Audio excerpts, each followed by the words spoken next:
It was my grandson's birthday, a day meant for celebration, but when my son asked me, "Dad, why aren't you living in the house I built for you?" everything shifted. The room grew quiet, and I felt the weight of his question. I had not expected him to bring it up, especially in front of everyone. As the silence lingered, I realized the truth was about to come out, a truth I had been avoiding. His question would change everything. My name is Edison Wright.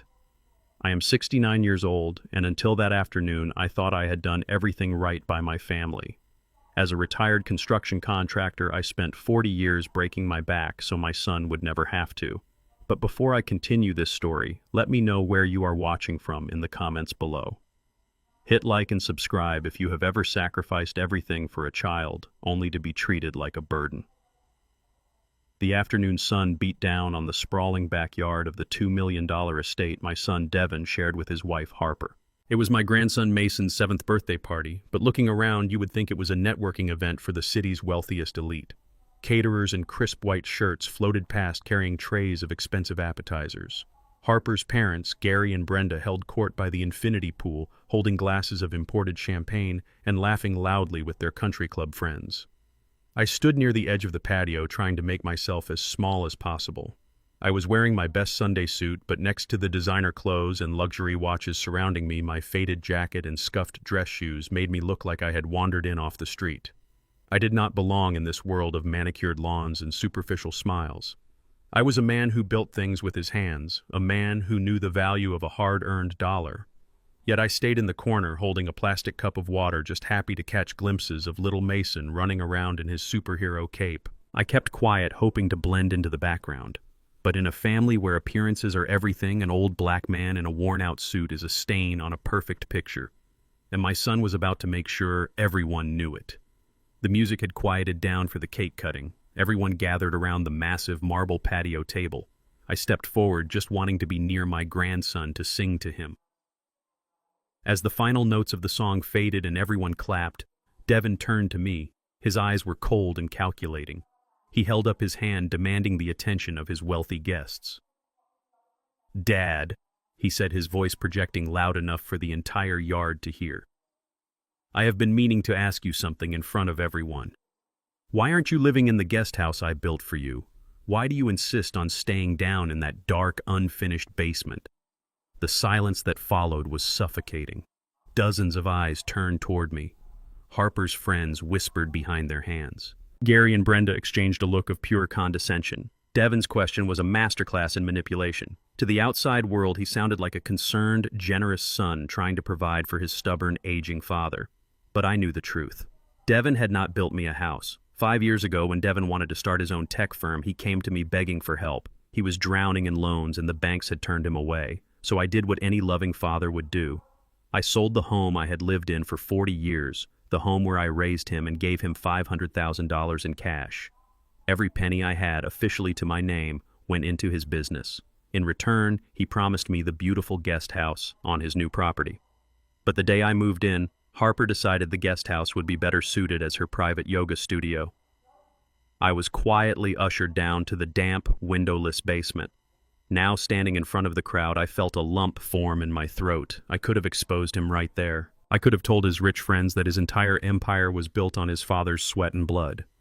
But I looked at little Mason, who was staring at me with innocent eyes. I swallowed my pride. "I am just set in my old ways, son," I said, forcing a gentle smile. "The basement is cozy enough for an old man like me." Devin smiled a triumphant, arrogant smirk. "Well, we try, folks," he announced to the laughing crowd. "But you know how the older generation gets."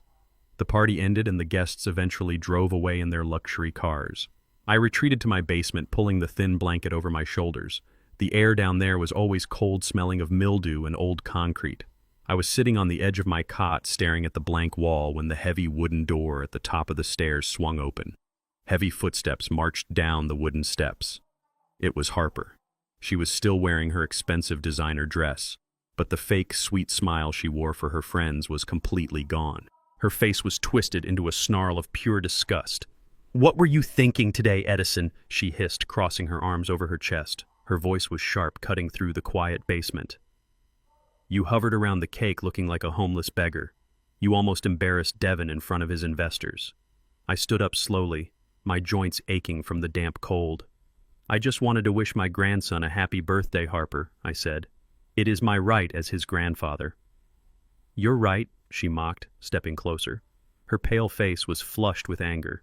"You do not have rights in this house, Edison. You are a guest here. A charity case. Devin is too kind to say it, but you are a burden.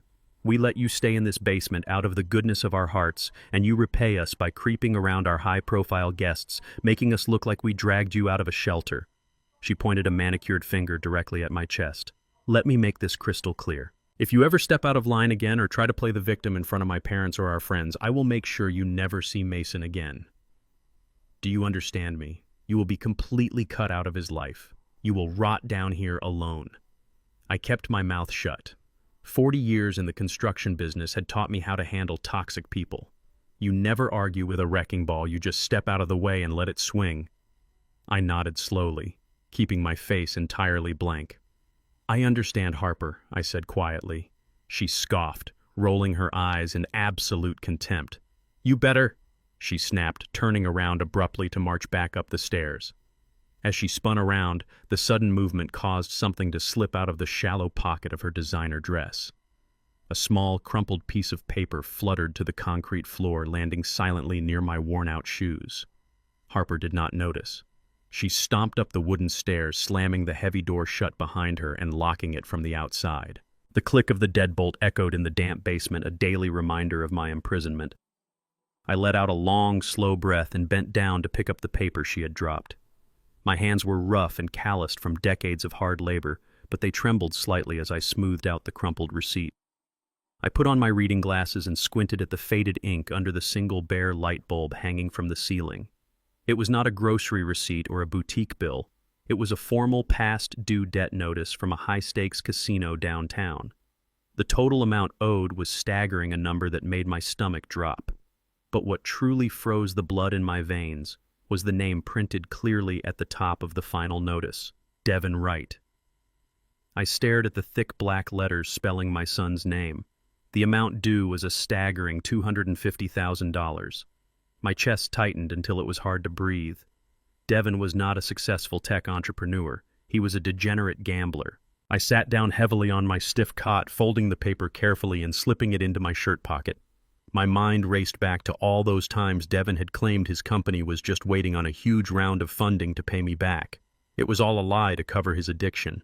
I needed to know exactly how deep this hole went. I reached under my mattress and pulled out a prepaid cell phone. It was a device I kept strictly for my private real estate investments, entirely separate from the smartphone Harper monitored on the family plan. I dialed a number I knew by heart. It belonged to Marcus, an old friend from my construction days who now ran security for several exclusive downtown venues. When Marcus answered, I asked him to run a quiet check on Devin at the high-stakes tables.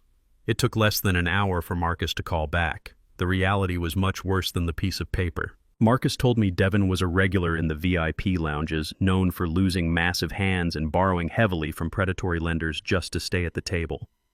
The casino was preparing to take severe legal action. I hung up the phone and looked around my damp concrete cell. I had given my son my life savings to build an empire, and he had thrown it away on blackjack and roulette. But a bigger question remained in my mind. If Devin was completely broke, how were he and Harper maintaining this $2 million lifestyle with luxury cars and catered parties? The answer to that question walked right through the front door the very next morning. I had gone upstairs to the kitchen to make my morning coffee when I saw a massive moving truck parked in the circular driveway. Gary and Brenda Harper's parents were standing in the grand foyer directing men carrying heavy leather luggage and antique furniture. I froze in my tracks, holding my coffee mug. Gary, who had filed for bankruptcy 3 years ago after his chain of car dealerships went under, was wearing a tailored Italian suit and a shiny gold watch. Brenda was draped in expensive cashmere, pointing a manicured finger toward the beautiful, detached guest house across the lawn, the very same guest house Devin had promised to me when he took my money. "Well, do not just stand there, Edison," Gary barked, snapping his fingers in my direction. He did not say good morning. He did not say hello. "Be a good man and grab those 2 heavy suitcases by the door. The movers charge by the hour, and you look like you could use the exercise. You people are always naturally built for heavy physical labor anyway." The casual racism in his tone was thinly veiled, a nasty habit he never bothered to hide when Devin was not in the room. I felt a surge of hot anger rise in my throat. I could have bought Gary and his entire bankrupt family 10 times over with the assets I had hidden away over the years. I could have crushed his fragile ego right then and there, but a smart builder never tears down a load-bearing wall until he knows what is holding up the roof. I needed to know exactly what these parasites were doing in my son's home. So I swallowed my pride. I put down my coffee mug, pasted a humble smile on my face, and nodded. "Yes, sir, Gary," I said, keeping my voice low and subservient. "Let me get those for you right away." As I carried their heavy bags across the manicured lawn toward the guest house, Brenda walked ahead of me, complaining loudly about the humidity and demanding that I make sure the air conditioning in their new permanent residence was set to exactly 68 degrees. They were moving in for good living like absolute royalty while I was rotting in the basement. For the next 3 days, I played the role of the obedient, silent servant perfectly. Gary and Brenda treated the guest house like a luxury hotel, and they treated me like their personal maid. They left half-eaten plates of expensive food on the coffee tables, threw their dirty clothes on the bathroom floor, and demanded I take out their trash every morning. Harper completely ignored this abuse, acting as if having her father-in-law serve her parents was the most natural thing in the world. Devin was barely home, leaving early and returning late, always looking frantic and exhausted with dark circles under his eyes. I endured every insult, every snap of their fingers, and every degrading chore because it gave me unrestricted access to their private space. Thursday morning, Brenda dragged Harper out for a full day of luxury spa treatments and shopping. Gary had gone to the golf course, leaving the guest house completely empty. I walked in, carrying my cleaning supplies, locking the door quietly behind me. The place was a disaster area, but my focus was not on the trash or the dirty dishes. My focus was on Gary's heavy mahogany desk in the corner of the living room. Gary was an arrogant man who believed he was untouchable, and arrogant men are always careless. He had left his leather briefcase sitting right on top of the desk unlocked. I put on a pair of latex cleaning gloves and opened the brass latch. I began pulling out stacks of financial documents, laying them flat on the desk and photographing every single page with my prepaid phone. There were bank statements, wire transfer receipts, and investment portfolios. As I read through the numbers, the sickening truth of their arrangement became crystal clear. Gary and Brenda were not just living here for free. They were actively siphoning money from Devin's accounts. There were monthly transfers of $10,000 going directly from Devin's business account into Gary's offshore fund, labeled as consulting fees. Devin was bleeding money to the casino and being bled dry by his wife's greedy parents at the same time. But it was the thick folder at the very bottom of the briefcase that made my heart completely stop. The tab was labeled estate financing. I opened it and pulled out a stack of legal documents with the logo of a major national bank stamped on the top. It was a home equity line of credit, a massive loan taken out against the $2 million estate. Devin and Harper had mortgaged the entire property to the absolute limit to pay off the casino thugs and fund Gary's lavish lifestyle. I scanned the terms, reading the severe penalties for non-payment. The account was severely past due, and the bank was preparing to initiate foreclosure proceedings. But Devin did not own the house outright. Because he had terrible credit when he bought it, the bank required a financial guarantor with flawless credit and substantial assets to secure a loan of this magnitude. I flipped to the final signature page of the contract to see who the guarantor was. My breath caught in my throat. There on the dotted line was my full legal name, Edison Wright. It was signed in blue ink, perfectly mimicking the loops and curves of my handwriting. But I had never seen this document in my life. My own son and his wife had forged my signature. I snapped crystal clear photos of every single page of that forged home equity line of credit contract. I made sure to capture the notary stamp, the bank officer's signature, and the exact date my son and daughter-in-law committed federal fraud. I put the papers back exactly as I found them, closed Gary's briefcase, and walked out of the guest house with my cleaning supplies. My heart was pounding, but my mind was sharper than it had been in decades. I went back to the basement, changed out of my work clothes, and left the property through the side gate. I took a cab straight to the downtown financial district, to an office building far above the pay grade of my son's failing tech startup. I sat in the plush leather chair across from Mr. Kaplan, my personal attorney for over 20 years. He was a ruthless corporate lawyer who handled my most sensitive contracts. I slid my prepaid phone across the mahogany desk, showing him the photos. Mr. Kaplan adjusted his glasses and examined the screen. His expression grew darker with every swipe. Edison. "This is not just a petty family dispute," he said, his voice deadly serious. "This is massive financial fraud. Your son and his wife have leveraged your identity to secure a multi-million-dollar credit line. The bank is preparing to foreclose on the estate within the coming weeks. We can take this to the authorities right now and have them both arrested by tonight." I looked out the floor-to-ceiling window at the city skyline. "No," I replied softly but firmly. "Not yet. If we arrest them now, they will play the victims and claim desperation. I want them to feel invincible. I want them to dig a hole so deep they can never climb out." Mr. Kaplan nodded slowly, leaning back in his chair. He was one of the very few people in this city who knew the absolute truth about my financial reality. To Devon and Harper, I was just a retired contractor who had drained his life savings to hand them $500,000. But they had no idea what I had been doing for the past 40 years while working on construction sites across the state. Whenever I saw a distressed property or a vacant lot in a developing zone, I bought it quietly. I held on to that land while the city expanded around it. Today, those neglected parcels were prime commercial real estate worth tens of millions of dollars. I was not a poor man living in a basement out of necessity. I was a silent tycoon who had chosen to live a modest life, hoping to teach my son the value of hard work and humility. Clearly, that lesson had failed entirely. I instructed Mr. Kaplan to keep monitoring the foreclosure proceedings and to trace every single transaction connected to Gary's offshore accounts. Then I left his office and made a stop at a specialized electronics store. I purchased several state-of-the-art micro cameras, the kind used by private investigators. They were wireless motion activated and small enough to be completely invisible. When I returned to the estate, the house was relatively quiet. Gary and Brenda were still out spending my stolen money, and Harper was busy upstairs. I worked quickly and efficiently using the skills I had honed over decades in construction. I installed the first camera inside a ventilation grate in the main living room, giving me a perfect view of the grand foyer and the staircase. I placed a second camera inside the guest house, perfectly angled toward Gary's heavy mahogany desk. Finally, I installed a third camera in my own damp basement, hidden inside the casing of the single bare light bulb. I linked all the feeds to a secure cloud server on my prepaid phone. I wanted to see every sneer, hear every insult, and record every illegal conversation taking place under this roof. I was no longer a helpless victim. I was the architect of their destruction, and I was laying the foundation perfectly. The sun was beginning to set when I walked out to the backyard to check the perimeter. That was when my heart skipped a beat.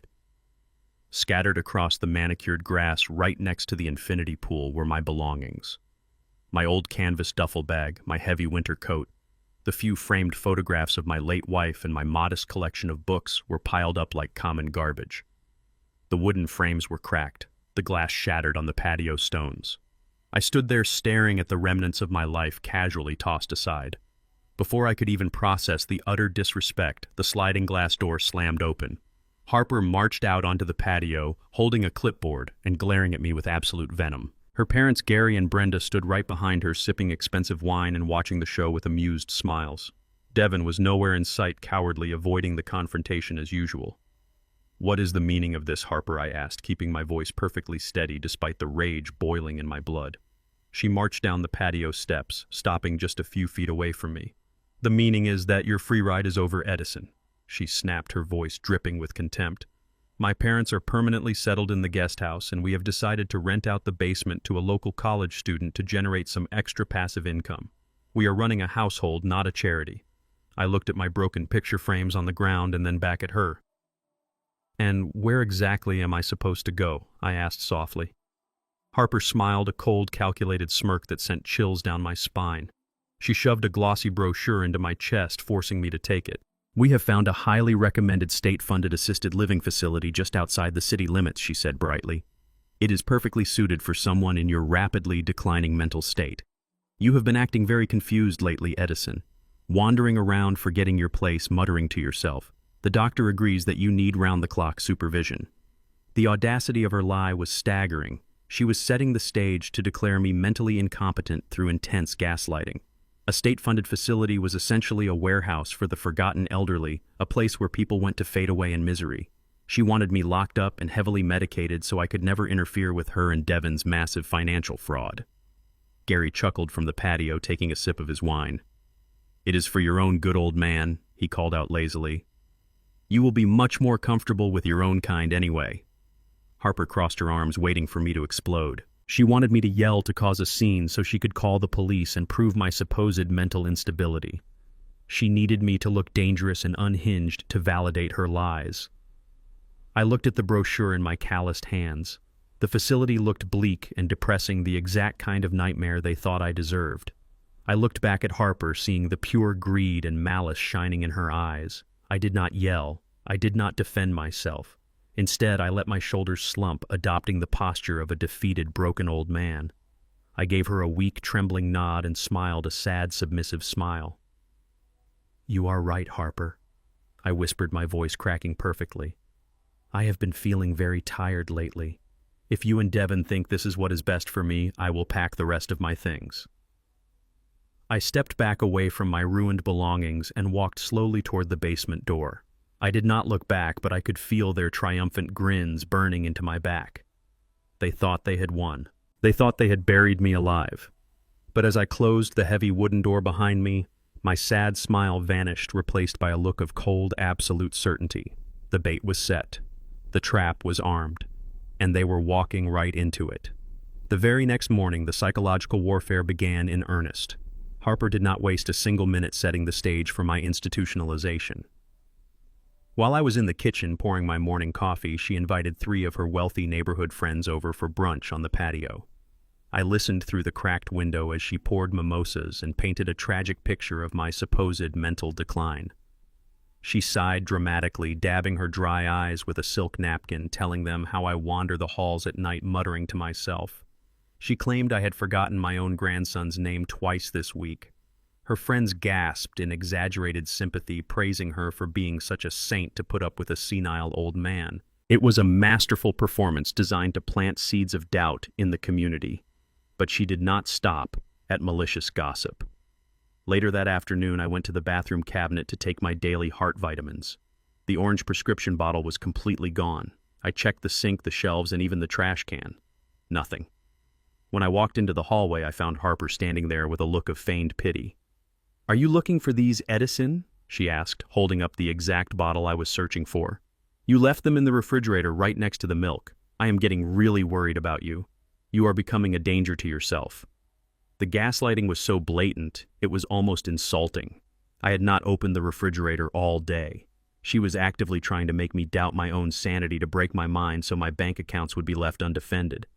I just stared at her, keeping my expression perfectly neutral. I took the bottle from her hands without a word and walked away, knowing my hidden cameras had captured her taking the pills from my cabinet 20 minutes earlier. That evening, Devin finally came home from the office looking more exhausted and defeated than ever. The heavy bags under his eyes were a clear sign that the casino debts and his failing tech company were crushing him. I found him alone in the grand foyer, taking off his expensive Italian leather shoes. This was my last attempt to save the boy I had raised. I needed to see if there was a shred of humanity left in my son before I brought the hammer down. "Devin, we need to talk," I said, keeping my voice steady and reasonable. "Your wife is telling the neighbors I am losing my mind. She is hiding my medication and trying to force me into a state-funded facility. I know about the casino debts, Devin. I know about the massive home equity line of credit you both took out." Devin froze. His shoulders stiffened and the color completely drained from his face. For a split second, I saw the terrified little boy who used to break a window and beg me not to tell his mother. But that boy was long gone. Instead of breaking down or asking for my forgiveness, Devin stood up straight and put on a mask of cold arrogance. "I do not know what you are talking about, Dad," he sneered, adjusting his designer tie. "Casino debts. You are hallucinating. This is exactly why Harper is looking into that facility for you. You are making up wild stories and becoming completely unmanageable." The betrayal felt like a physical blow to my chest. He was doubling down on his wife's malicious lies to protect his own skin. I stepped closer, looking directly into his eyes, hoping to find a flicker of guilt. "You are mortgaging everything, including my name, to pay for your gambling and your in-laws' lavish lifestyle," I said softly. "You are destroying your own family, Devin. Please stop this before it is too late. Just tell me the truth." But Devin simply scoffed and looked away. "Harper is right," he muttered, shaking his head in mock disappointment. You are completely losing your grip on reality. You need professional help, Dad, and we are going to make sure you get it. Do not fight us on this. It will only make things worse for you." He turned his back on me and walked up the grand staircase, leaving me standing alone in the foyer. He had made his choice. He chose the lies, the greed, and the cowardice. He had chosen his own destruction. The final escalation happened the very next afternoon. Gary and Brenda had gone to the country club and Devin was at his supposedly booming tech firm. I was in the living room packing a few of my remaining belongings into a cardboard box, playing the role of the defeated old man preparing for the nursing home. The house was dead quiet until the sharp clicking of Harper's heels echoed across the marble floor. She marched into the living room, her face flushed with a terrifying kind of excitement. She knew the end game was near and she wanted to deliver the finishing blow. "You are packing entirely too slow, Edison," she snapped, glaring down at me. "The transport van from the facility is coming tomorrow morning. I want you and your garbage out of my house before my parents return." I continued folding a shirt, refusing to engage with her venom. My silence only infuriated her more. She needed a reaction. She needed a violent outburst to justify the legal guardianship papers she and Devin were undoubtedly preparing. When I did not respond, Harper did something that chilled me to my core. She looked around the empty living room, ensuring there were no witnesses. Then, with a look of absolute madness in her eyes, she grabbed a heavy brass candlestick from the coffee table. Before I could even process what was happening, she swung the heavy metal object and smashed it brutally against her own left forearm. She gasped in pain, dropping the candlestick to the floor with a loud clatter. A dark, ugly purple bruise began to form immediately on her pale skin. I stood up in shock, backing away from her. Harper let out a blood-curdling scream that tore through the quiet house. "Help! Somebody help me! He is attacking me!" She backed herself into the corner, clutching her bruised arm and sobbing hysterically. "Get away from me, Edison! Please stop! Do not hurt me!" Her performance was terrifyingly realistic. She was screaming loud enough for the neighbors across the street to hear. She grabbed her smartphone from the sofa and dialed 911, sobbing into the receiver. "Please send the police immediately. My father-in-law has gone completely crazy. He just attacked me with a metal candlestick and threatened my son. Please hurry, he is dangerous." She hung up the phone and looked at me through her fake tears. A wicked, triumphant smile spread across her face. "You are done, old man," she whispered maliciously. "You're going to spend the rest of your pathetic life locked in a padded room." Less than 10 minutes later, the wailing sirens of 2 police cruisers shattered the quiet suburban neighborhood. Heavy boots pounded against the front porch and officers burst through the front door with their hands resting on their holsters. Harper immediately collapsed into the arms of a female officer, sobbing uncontrollably and pointing a shaking finger directly at me. "He hit me!" she cried, pointing to the ugly purple bruise on her arm. "He tried to hurt me." An officer grabbed me roughly by the shoulders, spinning me around and pressing my chest against the wall. I did not resist. I let them pull my arms behind my back and lock the heavy steel handcuffs tightly around my wrists. Just as they were marching me toward the front door, Devin's luxury car screeched into the driveway. He ran inside, stopping dead in his tracks as he saw the police, the weapon on the floor, and his wife crying hysterically. Devin looked at me in handcuffs. I stared right back at him, waiting for my son to defend me, waiting for him to tell the truth. Instead, Devin looked away. He wrapped his arms around Harper, comforting her while standing completely motionless and apathetic as the officers dragged his innocent father out of the house like a common criminal. The cold metal of the holding cell bench bit into my back. Fluorescent lights buzzed overhead, casting a harsh, sterile glow over the cracked concrete walls of the downtown precinct. 2 detectives sat across from me, separated by a scratched steel table that smelled of stale coffee and cheap disinfectant. They were playing the classic interrogation routine, treating me like a senile, fragile old man who had finally snapped under the pressure of aging. The younger detective leaned forward, holding a notepad, speaking in a slow, condescending tone as if I were a toddler. He asked me repeatedly why I had attacked my daughter-in-law and if I was confused about where I was or what day it was. I did not give them the satisfaction of a single reaction. I did not yell about my innocence. I did not beg for mercy or demand a phone call to my family. I simply sat there with my hands resting calmly on my lap, staring straight ahead into the blank wall behind them. My utter silence was terrifying to them. Usually people in my situation panic cry or furiously deny the false accusations leveled against them, But my absolute stillness unnerved the experienced officers. They exchanged frustrated glances, completely unsure of how to handle a suspect who refused to play along with their predictable script. They thought they were breaking me down, but I knew exactly what I was doing. Every second I spent behind these heavy steel bars was another nail in the coffin Devon and Harper were eagerly building for themselves. They thought they had successfully removed the last obstacle to their fraudulent empire. They thought they had won the war. I let the detectives talk, letting the heavy silence stretch on for nearly 2 agonizing hours, until the thick steel door of the interrogation room finally clicked open. A man in an immaculate $3,000 charcoal suit strode into the cramped room carrying a sleek leather briefcase. It was Mr. Kaplan, my personal attorney. His sudden presence instantly shifted the power dynamic in the sterile interrogation room.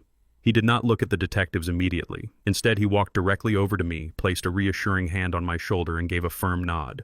Then he turned his sharp, calculating gaze to the officers. "Gentlemen," Mr. Kaplan said, his voice dripping with icy authority, "you are currently holding my client illegally on the basis of a completely fabricated police report filed by a deeply disturbed woman. I suggest you remove those steel cuffs immediately before I file a civil rights lawsuit that will permanently drain this department's pension fund." The older detective scoffed, crossing his arms defensively, stating they had a victim with a severe contusion and a heavy brass weapon found at the scene, so his client was not going anywhere anytime soon. Mr. Kaplan did not waste his breath arguing. He simply opened his briefcase and pulled out a high-definition tablet, setting it flat on the scratched steel table. He pressed play without another word. The hidden camera footage from my living room filled the bright screen in pristine clarity. The detectives watched in stunned, breathless silence as the digital video showed Harper checking the empty room, grabbing the heavy brass candlestick and brutally smashing it against her own arm. The crisp audio captured her calculated screams and her fake sobbing as she dialed 911. The entire malicious performance was laid completely bare. The younger detective rubbed his face, his eyes wide with absolute disbelief. Mr. Kaplan tapped the screen, pausing the video on Harper's triumphant, malicious smile just before the police sirens arrived. "As you can clearly see, gentlemen, my client is the victim of a coordinated conspiracy to commit elder abuse and file a false police report." The officers did not waste another second. The older detective immediately stepped forward and unlocked the handcuffs, freeing my bruised wrists. He muttered a sincere apology, looking deeply embarrassed by the colossal mistake his entire department had just made. They assured Mr. Kaplan that the assault charges against me were instantly dropped and that a felony warrant for Harper's arrest for filing a false report was being drawn up as we spoke. Mr. Kaplan closed his briefcase and looked at me, asking if he should have them dispatch a cruiser to arrest her right now. I rubbed my wrists, feeling the blood flow back into my stiff hands. "No," I replied, my voice echoing coldly in the small room. "Cancel the immediate warrant. Let her sleep comfortably in her stolen bed tonight, because I want to destroy them entirely on my own terms." Walking out of the precinct, I breathed in the cool, crisp night air. The heavy metal doors shut loudly behind me, marking the definitive end of my life as a helpless victim. I was no longer the poor, retired contractor wasting away in a damp, moldy basement. It was time to shed the pathetic disguise completely. Mr. Kaplan had a black luxury town car waiting silently by the curb. He opened the heavy door for me and we drove away from the gritty downtown station toward the most exclusive financial sector of the bustling city. I was absolutely not going back to the estate. Devon and Harper would assume I was sitting in a county jail cell awaiting a mandated psychiatric evaluation. Let them celebrate their temporary hollow victory. We arrived at a soaring glass skyscraper that overlooked the entire glittering skyline. The private security elevator whisked us up to the top floor, opening directly into a massive 5,000-square-foot luxury penthouse. The floor-to-ceiling windows offered a breathtaking panoramic view of the city lights below. The pristine marble floors, the expensive modern art, and the custom Italian furniture were a far cry from the mildewed cot I had been sleeping on for months. This was one of the many luxury commercial properties I owned, quietly managed by my holding companies. I walked over to the sprawling mahogany desk in the center of the enormous room where Mr. Kaplan had already set up a secure encrypted laptop and a thick stack of financial dossiers. I poured myself a small glass of aged bourbon, savoring the rich, complex taste as I looked down at the city I had helped build. For 40 years I had built this metropolis from the ground up, pouring concrete and laying heavy steel. Now I was going to use my immense resources to carefully dismantle the fraudulent life my ungrateful son had built. I sat down at the heavy desk and opened the first confidential folder. It contained every single bank statement, wire transfer, and outstanding loan tied to Devon's failing tech company. He had been drowning in debt for years, hiding his severe incompetence behind a thin facade of fake success. He genuinely believed he was a brilliant entrepreneur who had simply hit a temporary rough patch. He had absolutely no idea that the only thing keeping his company afloat, keeping him from total bankruptcy, was a silent guardian angel. I turned to Mr. Kaplan, who was waiting patiently for my final instructions. Devon thinks he is waiting on a massive influx of capital from his primary venture capitalist tomorrow morning, I said, staring coldly at the digital spreadsheets. He thinks that money is going to cover his massive casino debts and somehow stop the impending foreclosure on the house.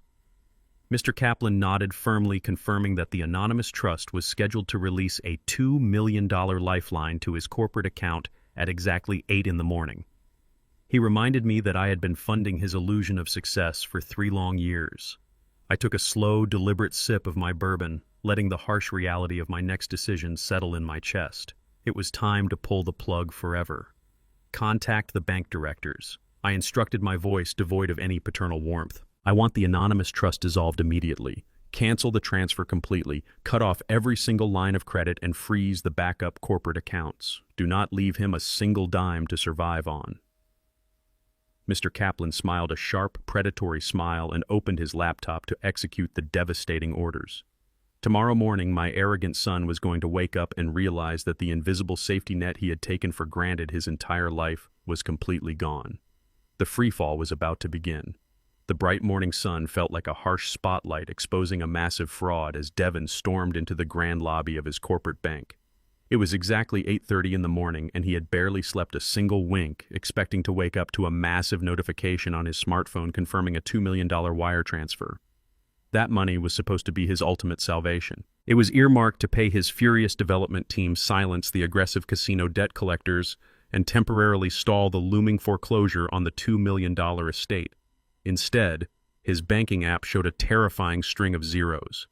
Devon marched directly past the regular teller line and barged into the glass-enclosed office of the branch manager, demanding immediate answers. He slammed his palms flat on the polished mahogany desk, his expensive Italian suit suddenly feeling tight and suffocating.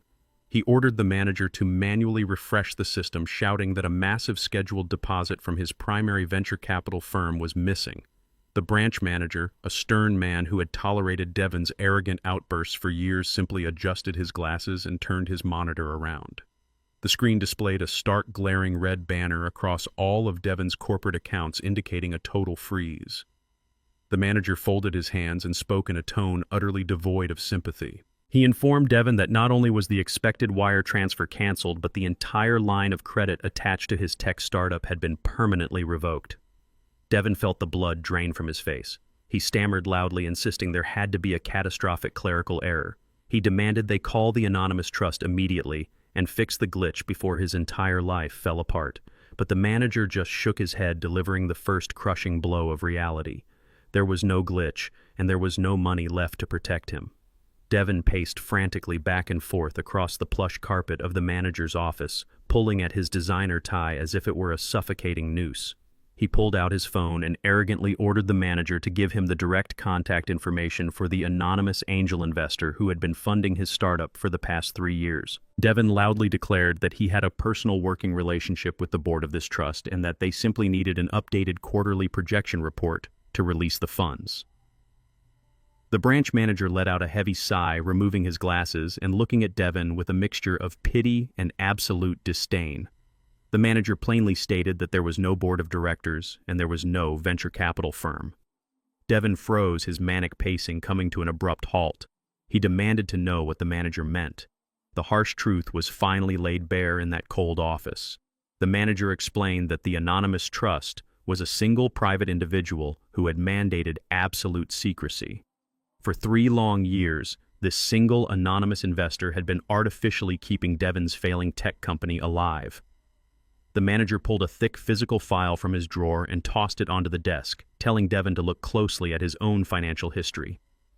Devin opened the folder with trembling hands. His eyes scanned the detailed spreadsheets, and the reality of his profound incompetence hit him like a speeding freight train. His tech startup had never generated a single dollar of actual profit. Every payroll cycle, every expensive corporate retreat, every leased luxury company car had been paid for by this invisible benefactor. The angel investor had not been buying equity, they had been paying to sustain Devin's elaborate fantasy. And now that invisible safety net was completely gone. The manager delivered the final devastating update. At exactly 8 in the morning, the anonymous backer had executed a legally binding directive to permanently dissolve the trust and sever all financial ties with Devin's company. They had also legally alerted the casino creditors that the corporate accounts were no longer shielded. Devin stared at the papers, his vision blurring with hot tears of panic. His entire identity as a self-made tech genius was a pathetic fabrication. He was a complete fraud, and the invisible hand that had propped him up had just dropped him into a bottomless abyss. He stumbled backward out of the office, gasping for air as the crushing weight of total bankruptcy settled squarely on his shoulders. Devin stumbled out of the bank and practically fell into the driver's seat of his luxury sports car. His hands were shaking so violently he could barely press the push-to-start button. He was hyperventilating, his chest heaving as the walls of his perfectly curated life closed in to crush him. He desperately needed someone to blame. He needed a scapegoat to absorb the shock of this massive failure. His twisted mind immediately went to the easiest target he had ever known: his father. Devin convinced himself that this catastrophic run of bad luck had started the exact moment Edison embarrassed him at the birthday party. In his frantic, desperate state, he decided he would drive to the county jail, scream at his father, and demand that the old man somehow take the fall for the fraudulent home equity loans before the bank seized the estate. He pulled out his smartphone and furiously dialed the familiar contact number he had used to ignore his father for years. He pressed the phone to his ear, expecting it to ring and connect him to the precinct. Instead, a cold, automated voice echoed through the car's Bluetooth speakers, informing him that the number he had dialed was disconnected and no longer in service. Devin aggressively tapped the screen and dialed again, cursing loudly and pounding his fist against the steering wheel, but the exact same automated message played back. He threw his expensive phone against the passenger seat in a fit of childish rage. He thought his father was sitting in a holding cell awaiting a psychiatric evaluation. How could his phone be disconnected permanently? Panic began to claw at Devin's throat like a wild animal. He realized he needed to formulate an emergency escape plan with his wife before the collectors found him. He slammed his foot on the gas pedal, speeding recklessly through the downtown traffic, running red lights and swerving aggressively between lanes. He was terrified that the aggressive loan sharks from the casino were already dispatching men to his office, or worse, to his home. The $2 million estate was the only tangible asset he had left, even if it was fraudulently mortgaged to the absolute limit. He pulled onto his quiet upscale street and practically launched his car into the circular driveway, stopping inches from the manicured lawn. The massive oak front doors were slightly ajar. Devin sprinted up the concrete steps, shouting Harper's name, his voice cracking with pure terror. He burst through the grand foyer, expecting Harper to be lounging in the living room or consulting with her terrible parents about their next vicious move against his father. The ground floor was completely empty and dead quiet. He bounded up the sweeping marble staircase, taking the steps 2 at a time, and sprinted straight toward their master bedroom. Devin pushed the heavy solid wood door open and froze, completely paralyzed by the chaotic scene unfolding in front of him. Harper was not crying or worrying about the false police report she had filed the day before. She was frantically tearing apart their massive walk-in closet. Expensive designer clothes were thrown carelessly across the plush rugs. In the center of their king-sized bed lay a large, open leather duffel bag. Harper was breathing heavily, her hands moving with terrified speed as she dumped thick stacks of hidden emergency cash, heavy gold jewelry, and expensive watches into the dark bag. But what made Devin's heart completely shatter, what made the air leave his lungs entirely, was what lay resting on the nightstand right beside her packed bag. It was her blue passport and little Mason's passport resting neatly on top of a printed one-way flight itinerary. Devin's passport was nowhere to be seen. Harper froze, looking up at her husband with wide, panicked eyes, her hands still clutching a thick wad of stolen $100 bills. Devin stared at the open leather duffel bag and the 2 blue passports resting perfectly on the nightstand. The air in the luxurious master bedroom grew incredibly thick, stifling his ability to breathe. Harper dropped the stack of stolen $100 bills, her mouth opening and closing but no sound coming out. Before Devon could scream, before he could demand to know where she thought she was going without him, the sharp, urgent chime of the front doorbell shattered the suffocating silence. Devon did not take his eyes off his wife. He slowly backed out of the room, his heart hammering furiously against his ribs, and sprinted back down the sweeping marble staircase. He ripped open the heavy front doors, fully expecting to see the aggressive casino debt collector standing on his porch, ready to break his legs. Instead, he found a single unmarked thick manila envelope resting perfectly centered on the expensive welcome mat. There was no courier in sight. The quiet, manicured suburban street was completely empty.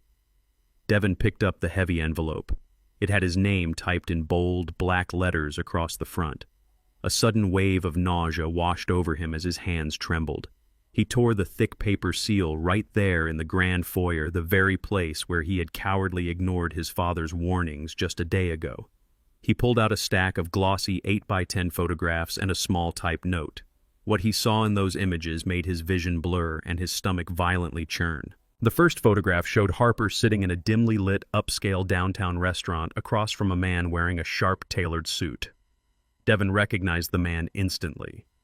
It was the senior loan officer from the National Bank, the exact same man who had personally processed and approved their massive multi-million-dollar home equity line of credit. The second photograph was taken outside a boutique hotel. The loan officer had his hands wrapped tightly around Harper's waist, pulling her in for a passionate kiss. The third and fourth pictures left absolutely nothing to the imagination, confirming that Harper's relationship with the bank official was not just a passing flirtation. It was an intense, ongoing affair.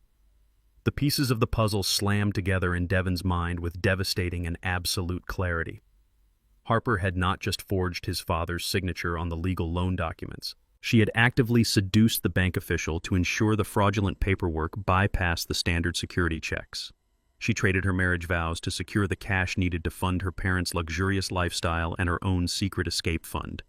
Devon let out a guttural scream of pure, agonizing rage. He charged back up the staircase, gripping the glossy photographs so tightly his knuckles turned white. He kicked the bedroom door wide open, throwing the pictures directly into Harper's face. They scattered across the expensive rugs and the bed, landing right next to her packed bags. Harper looked down at the images of her own infidelity and gasped, stepping back against the wall. "You are a monster!" Devon roared, his voice tearing through the quiet estate. "You used me. You forged my father's signature. You slept with the banker to get the loan approved, and now you are trying to steal my son and run away." Harper did not cry or apologize. Her initial shock quickly vanished, replaced by a look of cold, calculating disdain. She stepped over the photos and crossed her arms. "You were a pathetic, sinking ship, Devon," she spat back, her voice dripping with absolute venom. "Your company is a complete joke. You gamble away every single dollar we have. I did what I had to do to survive and protect my son from your massive failures. You are a complete loser, and I was not going to let you drag me down to the bottom with you." The sheer volume of their explosive argument echoed across the manicured lawns, reaching the detached guest house. Heavy footsteps pounded up the stairs, and Gary burst into the master bedroom with Brenda right behind him. Gary did not ask what was wrong. He did not care about the scattered photos proving his daughter's severe betrayal. He immediately stepped between Devon and Harper, puffing out his chest and shoving Devon hard in the shoulder. "You back away from my daughter right now, you worthless piece of trash!" Gary bellowed, his face turning a blotchy, angry red.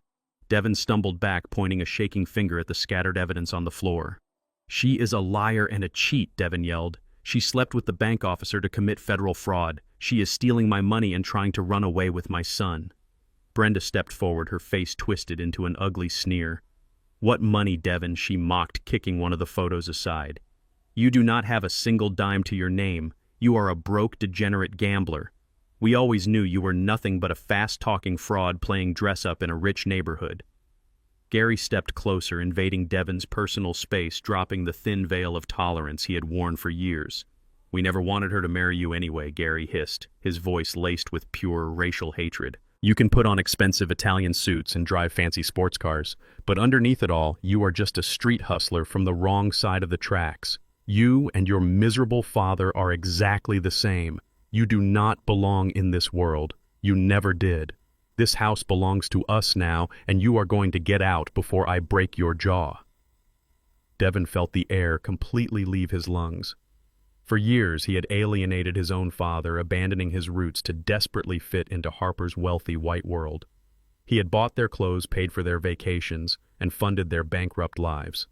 Now they were looking at him with absolute disgust, stripping away his dignity and attacking the very color of his skin. The ultimate betrayal was complete. He had sold his soul to people who secretly despised him. Devin clenched his fists, ready to swing at Gary's smug face. Before Devin could throw a punch, the piercing sound of police sirens wailed in the distance, rapidly approaching the estate. Harper had quietly dialed emergency services the moment Devin found the photos. Within minutes, armed officers stormed up the staircase just as they had done to his father the day before. Harper burst into fake theatrical tears, pointing a trembling finger at Devin. She sobbed to the officers, claiming her husband was having a violent gambling-induced breakdown and was threatening to kill her parents. Gary quickly corroborated the lie, demanding the officers remove the dangerous man from their property. Devin desperately tried to explain the fraud and the infidelity, pointing to the photos on the floor, but the officers refused to listen. They grabbed Devin roughly by the arms, twisting them behind his back. Without giving him a single chance to grab his wallet, his keys, or a change of clothes, they marched him forcefully down the stairs and shoved him out the front door. The heavy oak doors slammed shut, locking him out of the $2 million mansion he thought he owned. Devin stood alone on the cold suburban street with absolutely nothing left to his name. Devin stood shivering on the cold concrete sidewalk, watching the flashing red and blue lights of the police cruisers fade into the dark distance. The heavy oak doors of the $2 million estate were locked tight, barricading him from the fraudulent life he had so desperately tried to protect. He dug his trembling hands into the pockets of his ruined Italian suit and felt a cold piece of metal. By sheer luck, he had grabbed the keys to an old rusted company utility truck earlier that morning and shoved them into his jacket. It was a vehicle he kept strictly for hauling server equipment, a truck he usually considered entirely beneath his dignity to drive. With no other options and the chill of the night biting through his thin dress shirt, he walked 3 grueling miles to the commercial overflow parking lot where the truck was kept. He climbed into the cabin, shivering violently as the cracked vinyl seats offered absolutely no warmth. His stomach churned with anxiety as he pulled out his smartphone with its shattered screen. He opened a hotel booking app, desperately trying to reserve a cheap motel room for the night. He typed in his primary corporate credit card number. A red error message flashed on the screen declaring the card was declined. Panic rising, he typed in his personal platinum card. Declined. He tried his joint account card, his emergency backup card, and even a digital payment service. Every single one was declined, locked, or completely frozen. He had absolutely zero access to his own money. The realization hit him with sickening force. He was completely destitute. He curled his tall frame awkwardly across the front seats of the utility truck, pulling his suit jacket tightly around his shoulders. For the first time in his privileged, arrogant life, Devin spent the night shivering in the cold, sleeping in a vehicle like a discarded stray. When the morning sun pierced through the dirty windshield, Devin woke up with a stiff neck and a hollow, agonizing ache in his stomach. He sat up slowly, catching his reflection in the rearview mirror. His designer suit was incredibly wrinkled, his hair was a mess, and his eyes were bloodshot and sunken. He looked exactly like the broken, desperate people he and Harper used to mock from the windows of their luxury sports cars. He stepped out of the truck feeling the immediate sting of absolute rock bottom. Business professionals walked past him on the sidewalk, clutching their hot coffees and briefcases, actively avoiding eye contact with him. The looks of sheer disgust they gave him felt like physical blows.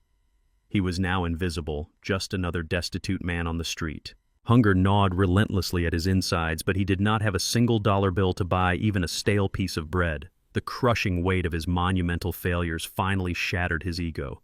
He thought about Harper betraying him with the bank officer. He thought about Gary and Brenda insulting the color of his skin while living off his stolen money. But most painfully, he thought about his father. He remembered standing frozen in the grand foyer, allowing the police to drag Edison away in handcuffs. The guilt was suffocating. He needed his father. He needed the one man who had always unconditionally bailed him out of his worst mistakes. Desperate to find him, Devin started the sputtering engine of the utility truck. He knew Edison would never go back to the estate, so he drove toward the industrial district to his father's old construction sites. It was a gritty, dusty part of town Devin had actively avoided for years, considering it a shameful reminder of his working-class roots. He pulled into a busy lumber yard and approached an older foreman asking if anyone had seen Edison Wright. The foreman gave Devin's ruined suit a highly suspicious look before crossing his arms. The foreman stated he had not seen Edison pushing a wheelbarrow in years, but he had seen him just an hour ago stepping into a sleek black private town car, heading toward the upscale financial district. Devin thanked the foreman and rushed back to his utility truck, slamming his foot on the gas pedal. He navigated the clunky, loud vehicle through the sleek, pristine streets of the downtown financial sector, feeling entirely out of place among the towering glass skyscrapers. He scanned the bustling avenues, desperately searching for the black town car the foreman had described. Just as he was about to give up and pull over, his eyes caught a familiar license plate pulling up to a gold-plated valet stand. Devin recognized the address immediately. It was the most exclusive reservations only Michelin star restaurant in the entire city. It was a place Devin had personally tried to book for months to impress a group of tech investors, only to be bluntly rejected by the hostess because he lacked the proper elite connections. He watched in stunned silence as a uniformed valet rushed forward to open the door of the luxury town car. Devin quickly pulled his rusted utility truck into a dark, narrow alleyway across the street, turning off the engine. He crept out of the vehicle, staying hidden in the shadows, and slowly walked toward the glowing floor-to-ceiling windows of the magnificent restaurant. He fully expected to see his father sitting in a dark corner wearing his faded work jacket, perhaps begging an old, wealthy client for a small loan or a low-level management job to survive after being kicked out of the basement. Devin pressed his back against the cold brick wall, wiping a smudge of grime off the immaculate glass to peer inside. The dining room was filled with the city's absolute highest society, dripping in diamonds and bespoke tailoring. He scanned the room and his eyes finally landed on the center table. Devin completely froze his breath, catching painfully in his throat. He could not believe what he was seeing. Sitting at the absolute best table in the entire restaurant, directly under a glowing crystal chandelier, was his father. But this was not the defeated, broken old man who had silently endured Harper's vicious insults in a damp basement. Edison was wearing an impeccably tailored dark suit that radiated pure authority. He held a glass of incredibly expensive vintage wine, laughing with an effortless, commanding confidence. Devin pressed his hands against the cold glass, his eyes widening in absolute shock as he recognized the men sitting around his father. There was the city's top real estate developer, a prominent state politician, and the chief executive of a major national bank. They were all leaning forward, hanging on to Edison's every single word, treating him with a level of deep reverence and absolute respect that Devin had never commanded in his entire life. Edison was not begging for a job, he was holding court. Devin watched his father exude a quiet, terrifying power, and the catastrophic truth hit him with the force of a physical blow. His father was never a poor, helpless man. He was the kingmaker. I took a sip of my vintage Cabernet, listening to the city mayor discuss the new downtown zoning laws. My phone buzzed silently in my tailored suit pocket, but I completely ignored it. The atmosphere in the exclusive dining room was calm and refined until a sudden loud crash shattered the quiet elegance. I turned my head toward the grand glass entrance. The heavy velvet ropes guarding the hostess stand were knocked entirely to the marble floor. The impeccably dressed maitre d' was shouting for security as a disheveled, frantic man pushed past him. It was Devin. My son looked absolutely pathetic. His expensive Italian suit was crumpled, stained with grease and dirt from sleeping in a rusted utility truck. His hair was a wild mess, and his eyes were wide with desperate, manic energy. The wealthy patrons at the surrounding tables gasped in shock, pulling their wives closer and signaling for the waiters to intervene. Two burly security guards in dark suits immediately lunged forward, grabbing Devin by the shoulders to drag him out of the Michelin star establishment. Devin thrashed wildly against their grip, kicking over a silver ice bucket and screaming my name at the top of his lungs. "Dad," he yelled, his voice cracking with pure panic. "Dad, please tell them who I am. I need to talk to you right now." The mayor raised an eyebrow, looking at me in sheer confusion. I placed my wine glass down deliberately, taking a slow, deep breath. I raised my right hand, signaling the security guards to halt. They immediately loosened their grip, waiting for my command. "Let him go." I said, my voice low and commanding, echoing through the stunned, silent restaurant. "He is my son." The entire room fell into a heavy, dead silence. The powerful men at my table, including a prominent state politician and the chief executive of a major national bank, stared at the broken man standing before us. Devon looked around the luxurious space, finally realizing the sheer magnitude of my true influence. The guards stepped back, keeping a highly watchful eye on him. Devon stumbled forward, practically falling onto the pristine white tablecloth. He looked at the powerful men sitting around me, his eyes darting frantically before locking onto my calm, unbothered expression. He did not ask how I was sitting there, or how I had transformed from a basement dweller into a man of immense power. His narcissism and sheer desperation completely blinded him to anything but his own immediate survival. "Dad, you have to help me," Devon pleaded, dropping to his knees right there on the expensive dining room rug. He grabbed the edge of the table, tears streaming down his dirty face. "Harper destroyed everything. She is a complete monster, Dad. She was sleeping with the bank executive behind my back for months. She and her racist parents set me up and threw me out on the street like a stray dog. They locked me out of the estate and froze all my accounts. I have absolutely nothing left." He was sobbing loudly, putting on a theatrical performance of victimhood, hoping to manipulate my paternal instincts just as he had done 100 times before. He looked up at me with wide, pleading eyes, expecting me to immediately wrap my arms around him and write a blank check to fix his massive failures. "Please, Dad, you have to save my tech company," Devon cried, his voice echoing through the silent restaurant. "I know you have money now. I see you sitting here with these powerful men. You have to bail me out before the casino collectors kill me. Think about your grandson, Dad. Think about little Mason. Harper is trying to kidnap him and run away overseas. If you do not give me the money to hire the best lawyers, she will take Mason away forever, and we will never see him again. You are the only one who can fix this." He was using his own child as a bargaining chip, an emotional weapon to force my hand. It was the exact same manipulative tactic his wife had used for years. He took absolutely zero responsibility for gambling away my life savings, for constantly disrespecting me, or for standing by silently while the police dragged me out of my own home in handcuffs. He just wanted a quick, magical rescue without facing any real consequences. I looked down at my weeping son, feeling absolutely no pity in my heart. The immense love I once had for him had been systematically beaten out of me by his endless cruelty and bottomless greed. For 40 years, I broke my back laying bricks and pouring concrete so he would never have to struggle. I gave him $500,000 to build his dreams, and he repaid me by shoving me into a damp basement. I calmly reached inside the inner pocket of my tailored suit jacket. I pulled out a neatly folded piece of thick legal paper.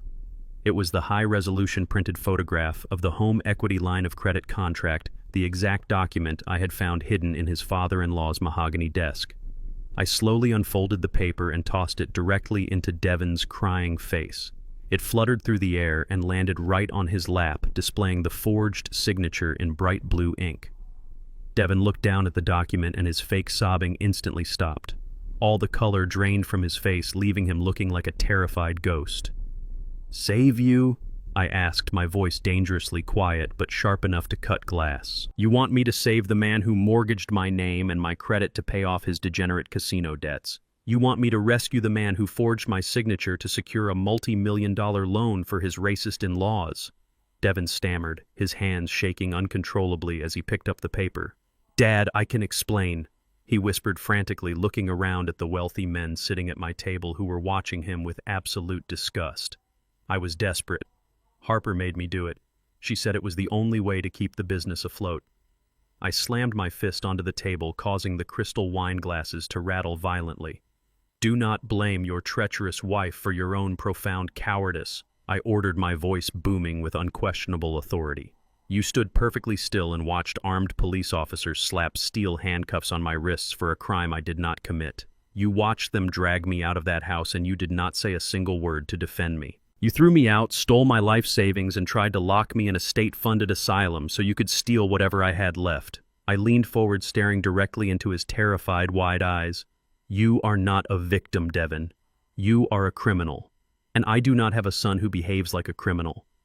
Devon reached out a trembling hand, trying to grab my suit jacket, but the security guards immediately stepped forward and pinned his arms firmly to his sides. "Dad, please do not do this to me," he begged, his voice cracking into a pathetic whimper. "I will do anything. I will work for you. Just please do not leave me out here to die." I adjusted my suit jacket and picked up my wine glass, taking a slow, deliberate sip. "I am not doing anything to you, Devon," I replied coldly. "I am simply letting you face the exact consequences you created for yourself."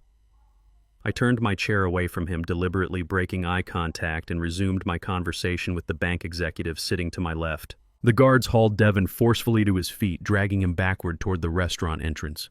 Just as they pushed him through the heavy glass doors, a stern man in a cheap brown suit stepped directly into Devon's path. The man pulled a thick stack of manila envelopes from his briefcase and shoved them hard against Devon's chest.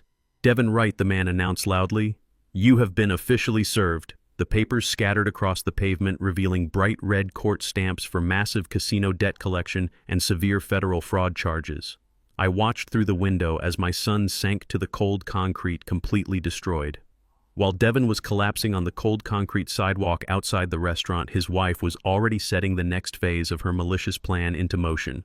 Inside the sprawling $2 million estate, Harper sat at the massive dining room table with a shark of a divorce attorney she had hired using the stolen cash from her emergency duffel bag. Gary and Brenda stood right behind her, beaming with absolute pride as they watched their daughter sign the thick stack of legal separation documents. They were completely convinced they had orchestrated the perfect crime. In their arrogant minds, the strategy was flawless. By filing for divorce, citing Devon's severe gambling addiction and financial instability, Harper believed she was legally entitled to sole ownership of the entire estate and full custody of Little Mason. Furthermore, they mistakenly assumed that because my forged signature was on the home equity line of credit, I would be legally forced to pay off the massive bank debt while they got to keep the physical house. Gary poured 3 glasses of imported champagne, sliding one across the polished table to the sleazy attorney. He laughed loudly, declaring that getting rid of Devon and his crazy father was the best business move his daughter had ever made. Brenda chimed in, adjusting her expensive cashmere sweater, bragging that they could finally upgrade the interior decor now that the so-called street trash was permanently removed from their lives. They toasted to their brilliant deception, entirely unaware that they were celebrating inside a house made of cards that was rapidly catching fire. 2 nights later, Harper decided to throw a lavish liberation party right in the center of the grand living room to publicly celebrate her impending divorce and her new status as a wealthy single socialite. The estate was brightly lit with expensive caterers carrying trays of caviar and vintage wine to dozens of elite guests. Harper had invited her wealthy neighborhood friends, her parents' obnoxious country club buddies, and most brazenly, the senior bank executive she had been sleeping with. She clung tightly to the executive's arm, wearing a stunning designer dress, openly flaunting her affair as if it were a badge of honor. She paraded him around the room, introducing him as her new partner, completely devoid of any shame or guilt. Gary stood near the grand fireplace, holding a crystal glass of whiskey, loudly boasting to his friends about how he had personally thrown Devon out onto the street. He made thinly veiled racist jokes about how people from my background always end up exactly where they belong, in the gutter. He claimed the estate was now his permanent family compound, a well-deserved reward for dealing with such incompetent in-laws. The music pulsed loudly through the built-in surround sound speakers, mixing with the arrogant laughter of people who believed they were utterly untouchable. They were eating, drinking, and dancing on floors paid for entirely by my decades of hard labor. Harper stood in the center of the room, raising her glass for a toast, thanking everyone for supporting her through such a toxic marriage. She smiled maliciously, soaking in the applause and the fake sympathy of her wealthy friends. The atmosphere was thick with overwhelming entitlement and the sickening illusion of absolute victory. They truly believed they had conquered the world.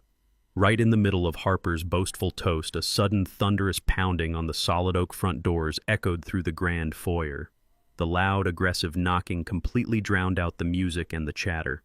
The guests froze, lowering their champagne glasses and exchanging confused glances. Harper rolled her eyes and let out a heavy, dramatic sigh. She turned to her bank executive lover and smirked, assuming it was just Devon crawling back to the house to beg on his knees for a second chance. Gary puffed out his chest, his face turning red with irritation at the interruption. He loudly announced to the silent crowd that he would personally handle throwing the garbage out one more time. He marched confidently toward the grand foyer, rolling up his expensive sleeves, ready to humiliate my son in front of all their high society friends. Harper and her lover followed closely behind, holding their drinks, expecting to enjoy a pathetic show of desperation. Gary reached the front doors and violently swung them wide open, a nasty insult already loaded on his tongue. But the arrogant smirk instantly vanished from his face, completely replaced by a look of sheer, unadulterated terror. It was not Devon standing on the welcome mat. The massive, imposing figures waiting on the front porch made the blood entirely drain from Gary's cheeks. The heavy silence stretched into the grand living room, causing the wealthy guests to step back in fear.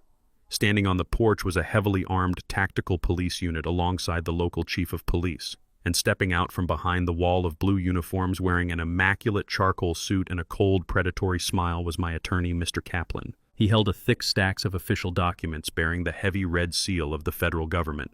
The caterers stopped moving. Harper dropped her expensive champagne glass, watching it shatter into pieces against the pristine marble floor. Mr. Kaplan stepped right over the threshold uninvited, his sharp eyes sweeping over the terrified faces of Harper, Gary, and Brenda. He raised the thick legal document, his voice echoing like thunder across the grand foyer and into the crowded party. He loudly announced that by the supreme authority of the federal court, they were executing an immediate seizure warrant for the entire premises and every single asset within it. The steel trap had officially snapped shut. I sat in my luxury penthouse miles away watching the entire scene unfold in high definition on my secure laptop.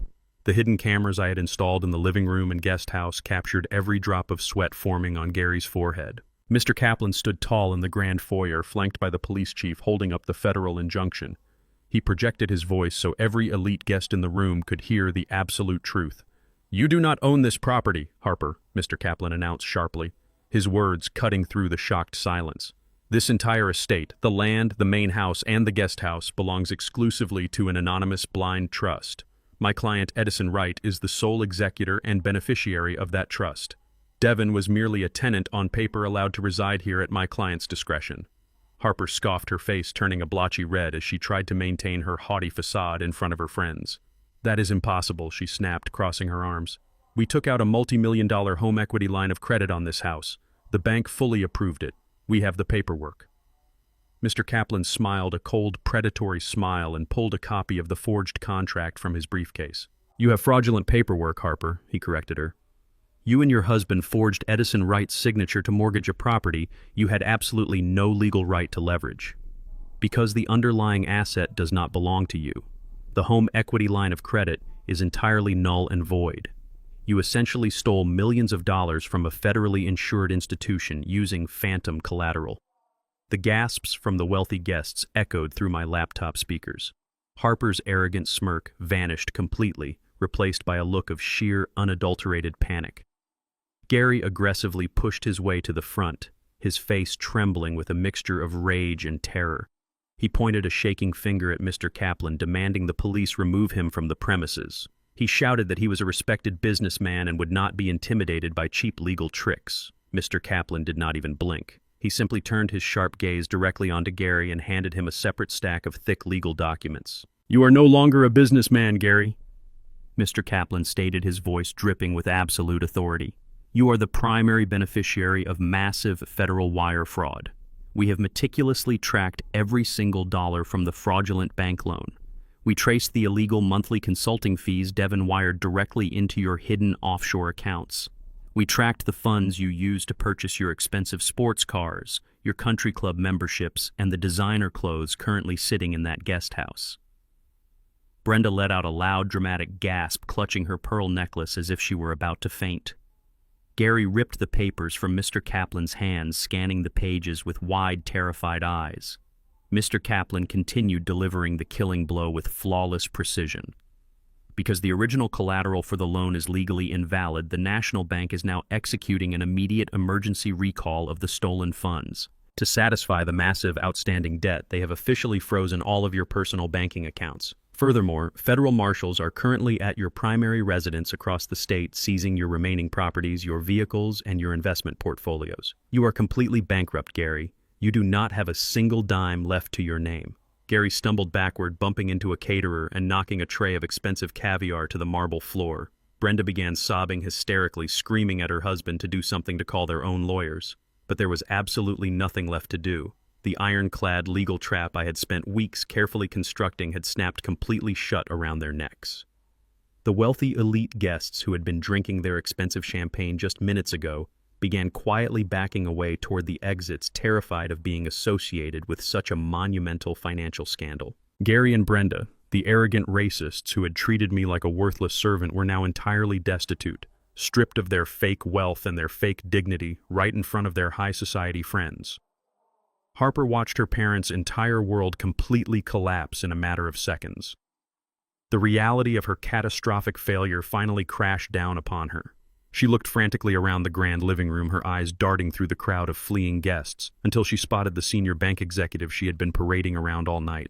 He was slowly edging his way toward the front doors, desperately trying to escape unnoticed. Harper lunged forward, grabbing him tightly by the sleeve of his expensive tailored suit. "Do something," she screamed, her voice cracking with pure desperation. "You are the senior loan officer. You approved the paperwork. You told me the background checks were completely cleared. Tell them the loan is perfectly legal. Fix this right now." She was publicly clinging to him, exposing their illicit affair and their joint criminal conspiracy to a room full of witnesses and police officers. The bank executive forcefully yanked his arm out of her frantic grip, his face pale and slick with nervous sweat. "Are you completely insane?" he hissed, backing away from her as if she were a literal disease. "I have absolutely no idea what you are talking about, Harper. You submitted forged documents and lied to the underwriting department. You tricked me. I am a victim of your massive financial fraud." Harper let out a guttural shriek of pure betrayal. She lunged at him, clawing at his suit jacket, screaming that they had planned the entire scheme together in his hotel room. She shouted that he knew exactly what they were doing when they bypassed the signature verification process. The police chief stepped forward, instructing his officers to separate the hysterical woman from the terrified bank official. Harper fought against the uniformed officers, kicking and thrashing, demanding that someone listen to her. She screamed that she was a respectable woman from a good family and that she was being unfairly targeted by a vindictive old man. She begged her lover to use his immense influence at the National Bank to freeze the seizure orders and protect her parents' assets. She pleaded with him to call his board of directors and make the nightmare go away. But the bank executive just smoothed his wrinkled suit jacket, avoiding eye contact with everyone in the room. He loudly declared to the police chief that he was fully prepared to cooperate with any federal investigation against Harper and her family to clear his own good name. He quickly turned his back on her and slipped out the massive front doors, leaving her screaming in the custody of the local police. As Harper continued to thrash against the police officers, the massive flat-screen television above the grand fireplace suddenly switched to a breaking local news broadcast. The bright red banner across the bottom of the screen read, "Live, Federal Bureau of Investigation executes massive financial fraud bust." The high-definition news helicopter was hovering directly over our exact suburban neighborhood. The camera zoomed in, capturing a live feed of the estate driveway. The guests in the living room gasped as they looked from the television screen to the grand foyer. On the live broadcast, the news anchor announced that the mastermind behind a massive federal loan fraud syndicate was currently being taken into custody. The camera panned down to show the live exterior of the front porch. The senior bank executive, who had just tried to sneak out the front doors to escape the chaos, was surrounded by stern men wearing dark windbreakers with thick yellow letters spelling FBI on the back. Harper watched the television in absolute horror as her powerful, untouchable lover was forcefully shoved against the brick pillar, his hands violently yanked behind his back and locked into heavy steel handcuffs on live national television. The shock of the television broadcast froze the entire room, but the local police chief did not give anyone time to process the chaos. He turned his imposing figure toward Gary and Brenda, who were clutching each other in sheer terror near the grand fireplace.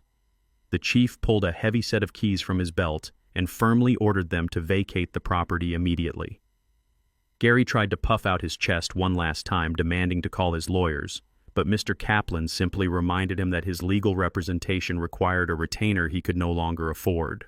Brenda burst into hysterical sobs as two uniformed officers stepped forward, pointing directly toward the front doors. Outside, a sudden torrential downpour had begun to pound against the manicured lawns, mirroring the absolute destruction of their false empire. The officers forced Gary and Brenda to grab whatever suitcases Harper had packed earlier and marched them toward the exit. The remaining elite guests parted like the Red Sea, completely ignoring Brenda's desperate pleas for a ride or a place to stay. They watched in silent judgment as the arrogant couple was pushed out into the freezing rain. Gary struggled to pull two heavy leather suitcases across the wet pavement, his expensive Italian shoes slipping in the mud. Brenda's designer cashmere sweater was instantly soaked, clinging to her shivering frame as she stumbled down the driveway. They were completely stripped of their dignity, cast out into the dark storm with absolutely nowhere to go and not a single dime to their names. Inside the grand foyer, Harper was trembling violently, staring at the television screen where her lover was being shoved into a federal vehicle. She turned back to the police chief, her face streaked with ruined makeup and tears of genuine panic. She clasped her hands together, begging the officers to understand that she was just a desperate mother trying to secure a future for her son. She tried to blame everything on Devin, claiming he forced her into the financial schemes. The police chief remained entirely unmoved by her theatrical performance. He reached into his tactical vest and pulled out a sharply folded legal document. Harper Wright, the chief, announced, his voice booming over the sound of the rain outside. "I hold here a warrant for your immediate arrest on multiple felony charges, including federal bank fraud, conspiracy to commit wire fraud, and forgery." Harper gasped, shaking her head frantically, denying the accusations. But the chief was not finished. He took a step closer, towering over her trembling frame. Furthermore, he continued sternly, "You are being charged with perjury and filing a false police report regarding the fabricated assault by your father-in-law, Edison Wright. We have the complete, unedited, hidden camera footage of you striking yourself with a brass candlestick." The color completely drained from Harper's face. Her legs gave out, and she collapsed to her knees right there on the pristine marble floor. The realization that Edison had been silently recording her malicious plot shattered her completely. Two female officers stepped forward, grabbing her firmly by the arms and hauling her back to her feet. Harper thrashed and screamed, pleading for someone to call her parents, begging for mercy from a room full of people who had already turned their backs on her. The officers swiftly pulled her arms behind her back, and the sharp metallic click of steel handcuffs echoed loudly through the grand foyer. They read her the Miranda rights in a cold, mechanical tone as they marched her toward the heavy front doors. The glamorous socialite who had hosted a liberation party just an hour ago was now being paraded out of the estate as a common criminal, her expensive designer dress dragging across the muddy, wet pavement. Standing just beyond the perimeter of the flashing red and blue police lights, Devin watched the entire collapse of his world from the cold shadows of the street. He had driven his rusted utility truck back to the neighborhood, unable to stay away, drawn back to the epicenter of his colossal failure. The torrential rain battered against his ruined suit, soaking him to the bone, but he could not bring himself to move. He stood completely frozen behind a thick oak tree, witnessing the brutal poetic justice unfolding on his front lawn.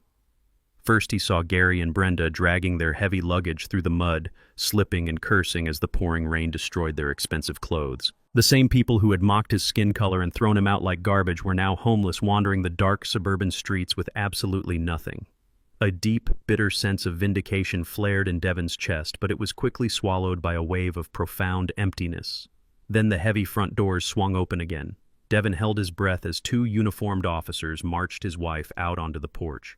Harper was screaming hysterically, her hands securely cuffed behind her back, her glamorous party dress completely soaked by the storm. Devin watched helplessly as she kicked and fought against the officers, begging for a lawyer she could no longer afford.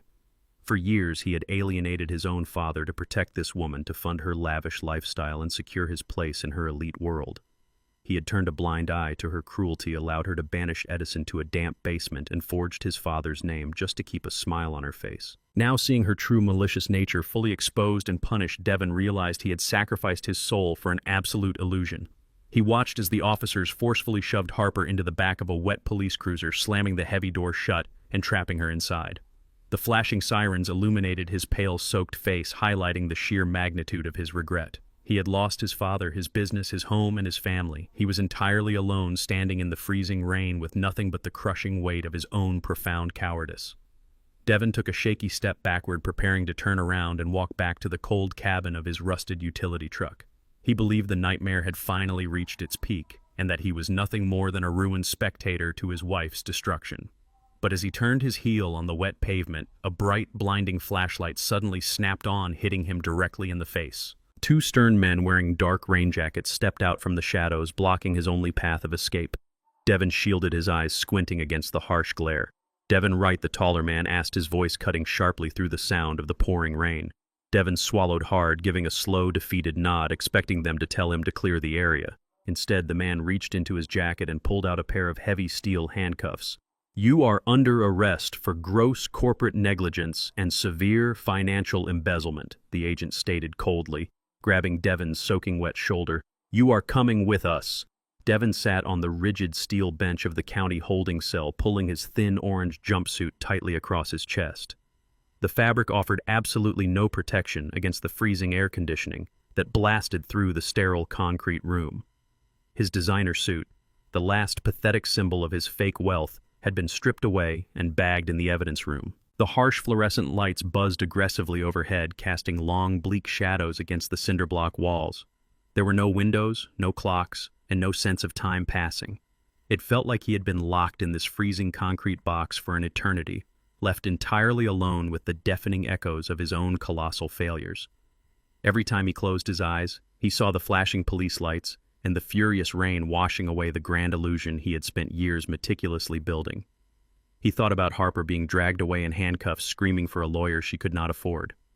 He thought about Gary and Brenda stumbling through the mud, stripped of the very estate they had proudly stolen. But mostly he thought about the heavy steel cuffs biting into his own wrists when the federal agents arrested him on the dark street. His tech startup was a massive fraud. His entire marriage was a calculated transaction. He had literally gambled away his soul. Devon pulled his knees up to his chest, wrapping his arms around his legs as a violent shiver wrecked his body. He was completely broken. The staggering weight of federal embezzlement charges hung over his head, promising decades behind bars. He had absolutely no friends to call, no secret accounts to tap into, and no high-powered attorneys ready to rush to his defense. He was a ruined, destitute man, sitting in a freezing cell waiting for the final blow to land. The heavy steel door of the visitation room clanked loudly, sliding open with a harsh metallic screech. Devon slowly raised his head, his bloodshot eyes adjusting to the bright hallway light. A tall, imposing figure walked into the sterile room. It was not a court-appointed public defender. It was his father. Edison Wright wore a sharp-tailored charcoal suit, his posture radiating the kind of absolute, unshakable power that money alone could never buy. He sat down on the metal chair across the scratched steel table, looking at his son with a calm, terrifyingly unreadable expression. Devon swallowed hard, feeling a pathetic surge of hope rising in his chest. "Dad," he whispered, his voice cracking dryly in his throat. "You came. You actually came." Edison did not smile. He did not reach across the table to offer a comforting hand. "I did not come here to rescue you, Devon," he stated, his voice carrying a cold, clinical precision. "I came here to look you in the eye and see if there is anything left of the boy I raised." Devon flinched as if he had been physically struck. "Dad, please, I know I messed up," he pleaded, tears welling in his sunken eyes. "Harper manipulated everything. She lied to me about the bank, about her parents, about everything. I was just trying to keep my business afloat. I was trying to make you proud." Edison slammed his large, calloused hand flat against the steel table, causing the metal to vibrate loudly. "Do not insult my intelligence by playing the victim," he commanded, his voice dropping to a dangerous rumble. "You did not forge my signature out of blind loyalty to your wife. You did it out of sheer, unparalleled greed. You allowed those racist parasites to mock your heritage and treat your father like a stray dog because you were too weak to stand on your own 2 feet. You wanted the luxury cars and the country club parties so desperately that you sold your own flesh and blood to finance the illusion. You threw away $500,000 of my hard-earned money at blackjack tables while smiling in my face." Devon shrank back against the concrete wall, the devastating truth stripping away his final remaining layer of defense. "You wanted to be a tech titan, but you are nothing more than a pathetic coward who let a fraudulent woman convince him to lock his own father in a basement." Edison continued relentlessly. "You traded your integrity for a lifestyle you could not afford, and now the bill has finally come due." The brutal, undeniable reality of his father's words shattered the very last remnants of Devon's ego. The arrogant tech executive, the man who believed he was inherently better than the working-class neighborhood he came from, completely ceased to exist. Devon lowered his head, burying his face in his trembling hands as deep, agonizing sobs wrecked his chest. He was not crying because he had been caught. He was crying because he finally saw himself exactly as his father saw him, a weak, foolish man who had actively participated in his own destruction. "Dad, you are right," he sobbed, his voice muffled by his hands. "You are entirely right. I am a coward. I am a complete failure. I deserve to be locked in this cell. I deserve every single thing the federal prosecutors are going to do to me." He wiped his face with the rough sleeve of his orange jumpsuit, taking a shaky, desperate breath. He looked up at Edison, his eyes red and swollen, stripped of any manipulation or deceit. "I am not asking you for bail money," he said, his voice dropping to a raw, desperate whisper. "I am not asking you to hire Mr. Kaplan to fight my embezzlement charges. I will plead guilty. I will serve my time and pay for what I did to you. But there is one thing I am begging you to do. One single thing." Devin leaned forward, pressing his chest against the cold steel table. "Harper is facing a decade in federal prison for bank fraud and forgery. I am going away for corporate negligence. Gary and Brenda are entirely bankrupt and facing their own accessory charges. My son has absolutely nobody left. If you do not step in right now, the state is going to place little Mason into the foster care system by the end of the day." A fresh wave of tears cascaded down Devin's face. "He is 7 years old, Dad. He has nothing to do with this mess. He is innocent. Please do not let my son pay the price for my colossal failures. Let him live in the house. Take custody of him. Raise him the way you raised me before I ruined everything. Raise him to be a better man than his father. I am begging you on my knees. Please save my boy from the orphanage." Edison sat completely motionless, listening to the desperate, agonizing plea of his broken son. The sterile holding room was filled only with the sound of Devin's ragged breathing and the harsh buzz of the fluorescent lights overhead. For the very first time since the devastating confrontation at the birthday party, Devin was not asking for a magical financial rescue for himself. He was finally acting like a father, placing the survival of his own innocent child above his personal freedom. Edison looked at the tears streaming down Devin's face, observing the total surrender of a man who had finally hit absolute rock bottom. Slowly and deliberately, Edison placed his hands on the steel table and pushed his chair back. The metal legs scraped loudly against the concrete floor. He stood up, towering over the small, defeated figure of his son. He adjusted the cuffs of his tailored suit jacket and looked down at Devin with a profoundly unreadable expression. He did not nod. He did not offer a single word of comfort or confirm that he would intervene with the state child protective services. Edison simply turned his back on his weeping son and walked straight toward the heavy steel door. He knocked twice, signaling the guard outside. The door clicked open, and Edison stepped out into the bright hallway, letting the heavy metal slam shut behind him. He left Devin sitting entirely alone in the freezing cell, swallowed by a crushing, hopeless silence. 2 weeks after my silent departure from the county jail, the heavy mahogany doors of the family court swung open. The air inside the courtroom was thick with a suffocating tension. This was not a trial for money or stolen real estate. This was a battle for the most valuable legacy of all, the life of my 7-year-old grandson Mason. With Devin facing federal embezzlement charges and Harper sitting in a state penitentiary awaiting trial for massive bank fraud, the state had to determine the permanent guardianship of their child. I sat at the polished petitioner's table with Mr. Kaplan, my posture perfectly straight, my hands folded calmly over the mahogany surface. I wore a tailored navy blue suit, radiating the quiet, unshakable authority that had terrified my enemies at the restaurant. Across the center aisle, sitting at the respondents' table, were Gary and Brenda. The past 14 days had been incredibly cruel to them. Stripped of their stolen wealth and evicted from my estate, they looked like hollow shadows of their former arrogant selves. Gary wore a wrinkled, ill-fitting suit that smelled faintly of cheap motel soap. Brenda's hair was unkempt, and she lacked the expensive jewelry she used to proudly flaunt. They had managed to scrape together enough borrowed cash to hire a sleazy, desperate family lawyer who looked like he had not slept in days. They were completely bankrupt, but their sheer entitlement refused to die. They were here to fight me for Mason, convinced that they still held some imaginary superior status over me. The Honorable Judge Caldwell, a stern woman with decades of experience presiding over bitter family disputes, entered the room and took her seat at the high bench. She adjusted her glasses and looked down at the two warring sides. The custody hearing was officially in session, and the stakes could not possibly have been higher. Gary's sleazy lawyer stood up first, launching immediately into a desperate and deeply offensive argument. He paced back and forth, attempting to paint a picture of Gary and Brenda as loving, stable grandparents who had been unfairly victimized by a sudden financial misunderstanding. But the core of his argument quickly shifted to a vicious character assassination aimed directly at me. The lawyer claimed that Mason, a boy accustomed to a specific affluent lifestyle, needed to be raised by his maternal bloodline to preserve his cultural environment. He argued that I was an elderly, detached man who had spent his life working on dirty construction sites, completely unequipped to nurture a child of Mason's pedigree. Brenda pulled out a wrinkled tissue, dabbing her dry eyes, crying fake tears for the judge. But Gary could not contain his bitter hatred. His fragile ego, shattered by his absolute financial ruin, took complete control. He ignored his lawyer's attempts to restrain him and stood up, pointing a shaking finger directly at me. "Your Honor, you cannot give my grandson to this man!" Gary shouted, his face turning an ugly shade of purple. "He is a thug hiding behind a fancy suit. He spent the last year living in a dark, damp basement because that is exactly where his kind belongs. Mason has white blood in his veins. He belongs with his own people, not with some street hustler who uses dirty money to ruin respectable families. Putting a boy like Mason in the hands of a black man who knows nothing about our society will completely destroy his future. He belongs with us." The entire courtroom fell into a shocked, dead silence. The court reporters stopped typing.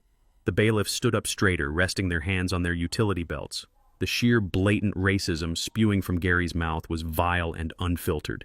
He was a ruined, desperate man wielding the only weapon he thought he had left: his toxic prejudice. He genuinely believed that his skin color automatically made him a better guardian than a self-made millionaire of color. Judge Caldwell slammed her heavy wooden gavel loudly against the sounding block, her eyes narrowing into cold slits. She sternly warned Gary that one more outburst of such disgusting, bigoted language would result in an immediate contempt of court charge. I did not flinch. I did not yell back or show a single ounce of anger. I just looked at Gary with absolute pity, knowing he had just handed me the shovel to bury him. Mr. Kaplan stood up slowly, buttoning his suit jacket with meticulous precision. He did not raise his voice. He did not need to. The truth he held in his hands was a weapon of mass destruction. "Your Honor," Mr. Kaplan began, his voice echoing with cold authority. "The respondents have made some very bold claims about providing a stable, culturally appropriate environment for this child. Let us examine the actual reality of that environment." Mr. Kaplan approached the bench and handed a thick, heavily documented folder directly to the judge. "First, Your Honor, let us address their financial stability. Gary and Brenda currently reside in a weekly rental motel. All of their assets, bank accounts, and properties have been completely seized by federal marshals due to their active complicity in a multi-million-dollar bank fraud conspiracy. They cannot even provide a permanent roof over their own heads, let alone a child. But poverty is not their greatest sin." Mr. Kaplan pulled a second folder from his briefcase, this one sealed with a red confidential stamp. He handed a copy to the judge and tossed another copy directly onto Gary's table. Gary looked down at the paperwork, and the remaining color completely drained from his face. His jaw went slack. "These are sealed police records and Child Protective Service reports from 25 years ago," Mr. Kaplan stated, his voice dropping to a dangerous rumble. "These documents prove that Gary has an extensive documented history of severe domestic violence and child endangerment. When Harper was a young girl, Gary was arrested twice for physical abuse. He broke his own daughter's arm during a drunken rage, and Brenda stood by and covered it up. They fostered a toxic, violent household that created the very criminal behavior their daughter is currently sitting in a federal penitentiary for." Mr. Kaplan turned to face Gary, staring him down with absolute disgust. "The violent, racist outburst we all just witnessed in this courtroom is not a momentary lapse in judgment. It is the core of who this man is. He is an abusive, unstable predator who views his own grandson not as a child to be loved, but as a final pawn to exploit for government assistance." I remained seated, watching the absolute devastation wash over Gary and Brenda. They had tried to use my race and my age to disqualify me completely, forgetting that their own monstrous past was documented and waiting in the shadows. They had no love to give Mason. They only wanted to use him as a meal ticket to escape the gutter they had built for themselves. Judge Caldwell flipped through the horrific abuse records, her face hardening into a mask of pure disgust. She closed the folder sharply and looked down at Gary and Brenda with absolute contempt. "The fact that you would dare step into my courtroom spewing bigoted hatred while hiding a history of child abuse is beyond repulsive." Judge Caldwell announced, her voice ringing like thunder.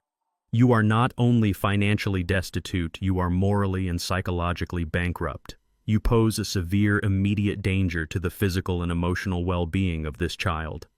She picked up her heavy wooden gavel, her eyes locking onto mine with a look of profound respect. Therefore, the court completely strips Gary and Brenda of any and all visitation or guardianship rights regarding the minor child Mason Wright. Furthermore, I am granting sole physical and legal custody to the paternal grandfather Edison Wright, effective immediately. The gavel slammed down with a resounding crack echoing finality through the massive room. Gary let out a furious, animalistic scream, lunging across the table toward me. But he did not even make it 2 steps before 3 armed bailiffs tackled him to the floor, pinning his arms aggressively behind his back. Brenda wailed hysterically as the officers dragged her violent husband out of the courtroom. I stood up calmly, buttoning my suit jacket. The war for my bloodline was officially over. Mason was finally safe. 2 days after the explosive custody hearing that stripped Gary and Brenda of any rights to my grandson, I found myself walking back into the sterile, freezing corridors of the county detention center. The heavy steel doors clanged shut behind me and my attorney, Mr. Kaplan, as we were escorted into a private, windowless consultation room. A guard led Devin into the room moments later. My son looked completely hollowed out. His orange jumpsuit hung loosely over his shrinking frame, and the dark circles under his eyes spoke of countless sleepless nights. He sat down across from us, staring at the scratched metal table, his hands shackled to his waist chain. He did not look like a man expecting salvation. He looked like a man waiting for his execution. Mr. Kaplan did not waste time with pleasantries. He opened his sleek leather briefcase and pulled out a thick stack of legal briefs, dropping them loudly onto the table. Devin flinched at the sound. Mr. Kaplan leaned forward, adjusting his glasses with a sharp, clinical precision. He announced that his forensic accounting team had spent the last 48 hours relentlessly tearing apart the financial records of the fraudulent home equity line of credit. They had uncovered a monumental breakthrough. The digital footprints, communications, and bank security logs proved undeniably that Harper had acted completely independently when forging my signature and orchestrating the massive loan. She had actively hidden the deepest layers of the fraud from Devin, using her illicit affair with the bank executive to bypass the standard security protocols. Mr. Kaplan explained that while Devin was guilty of gross corporate negligence and profound financial incompetence, he was not the mastermind of the federal conspiracy. Armed with this undeniable proof, Mr. Kaplan had negotiated directly with the federal prosecutors. They were willing to drop the heavy felony embezzlement and bank fraud charges against Devin entirely. He would only have to plead guilty to minor misdemeanor charges regarding his business mismanagement, which carried absolute 0 jail time. He was being offered a complete miraculous acquittal from federal prison. A ragged, gasping breath escaped Devin's throat. His trembling hands gripped the edge of the cold steel table as the sheer magnitude of Mr. Kaplan's words washed over him. He looked up at me, tears of profound relief pooling in his bloodshot eyes. He whispered a desperate thank you, his voice cracking with emotion, believing that I had simply arrived to rescue him, to wipe the slate clean and restore his life just as I had done so many times before. He thought the nightmare was finally over. But I did not smile back. My expression remained carved from solid stone. I raised my hand, silencing his pathetic gratitude instantly. I told him in a voice devoid of any paternal warmth that this legal rescue was not a gift. It was a strict, calculated transaction. I nodded to Mr. Kaplan, who smoothly pulled a second document from his briefcase. It was not a court filing or a plea deal. It was a thick, tightly bound contract stamped with a heavy red legal seal. Mr. Kaplan slid the document across the metal table, stopping it right in front of Devin's chained hands.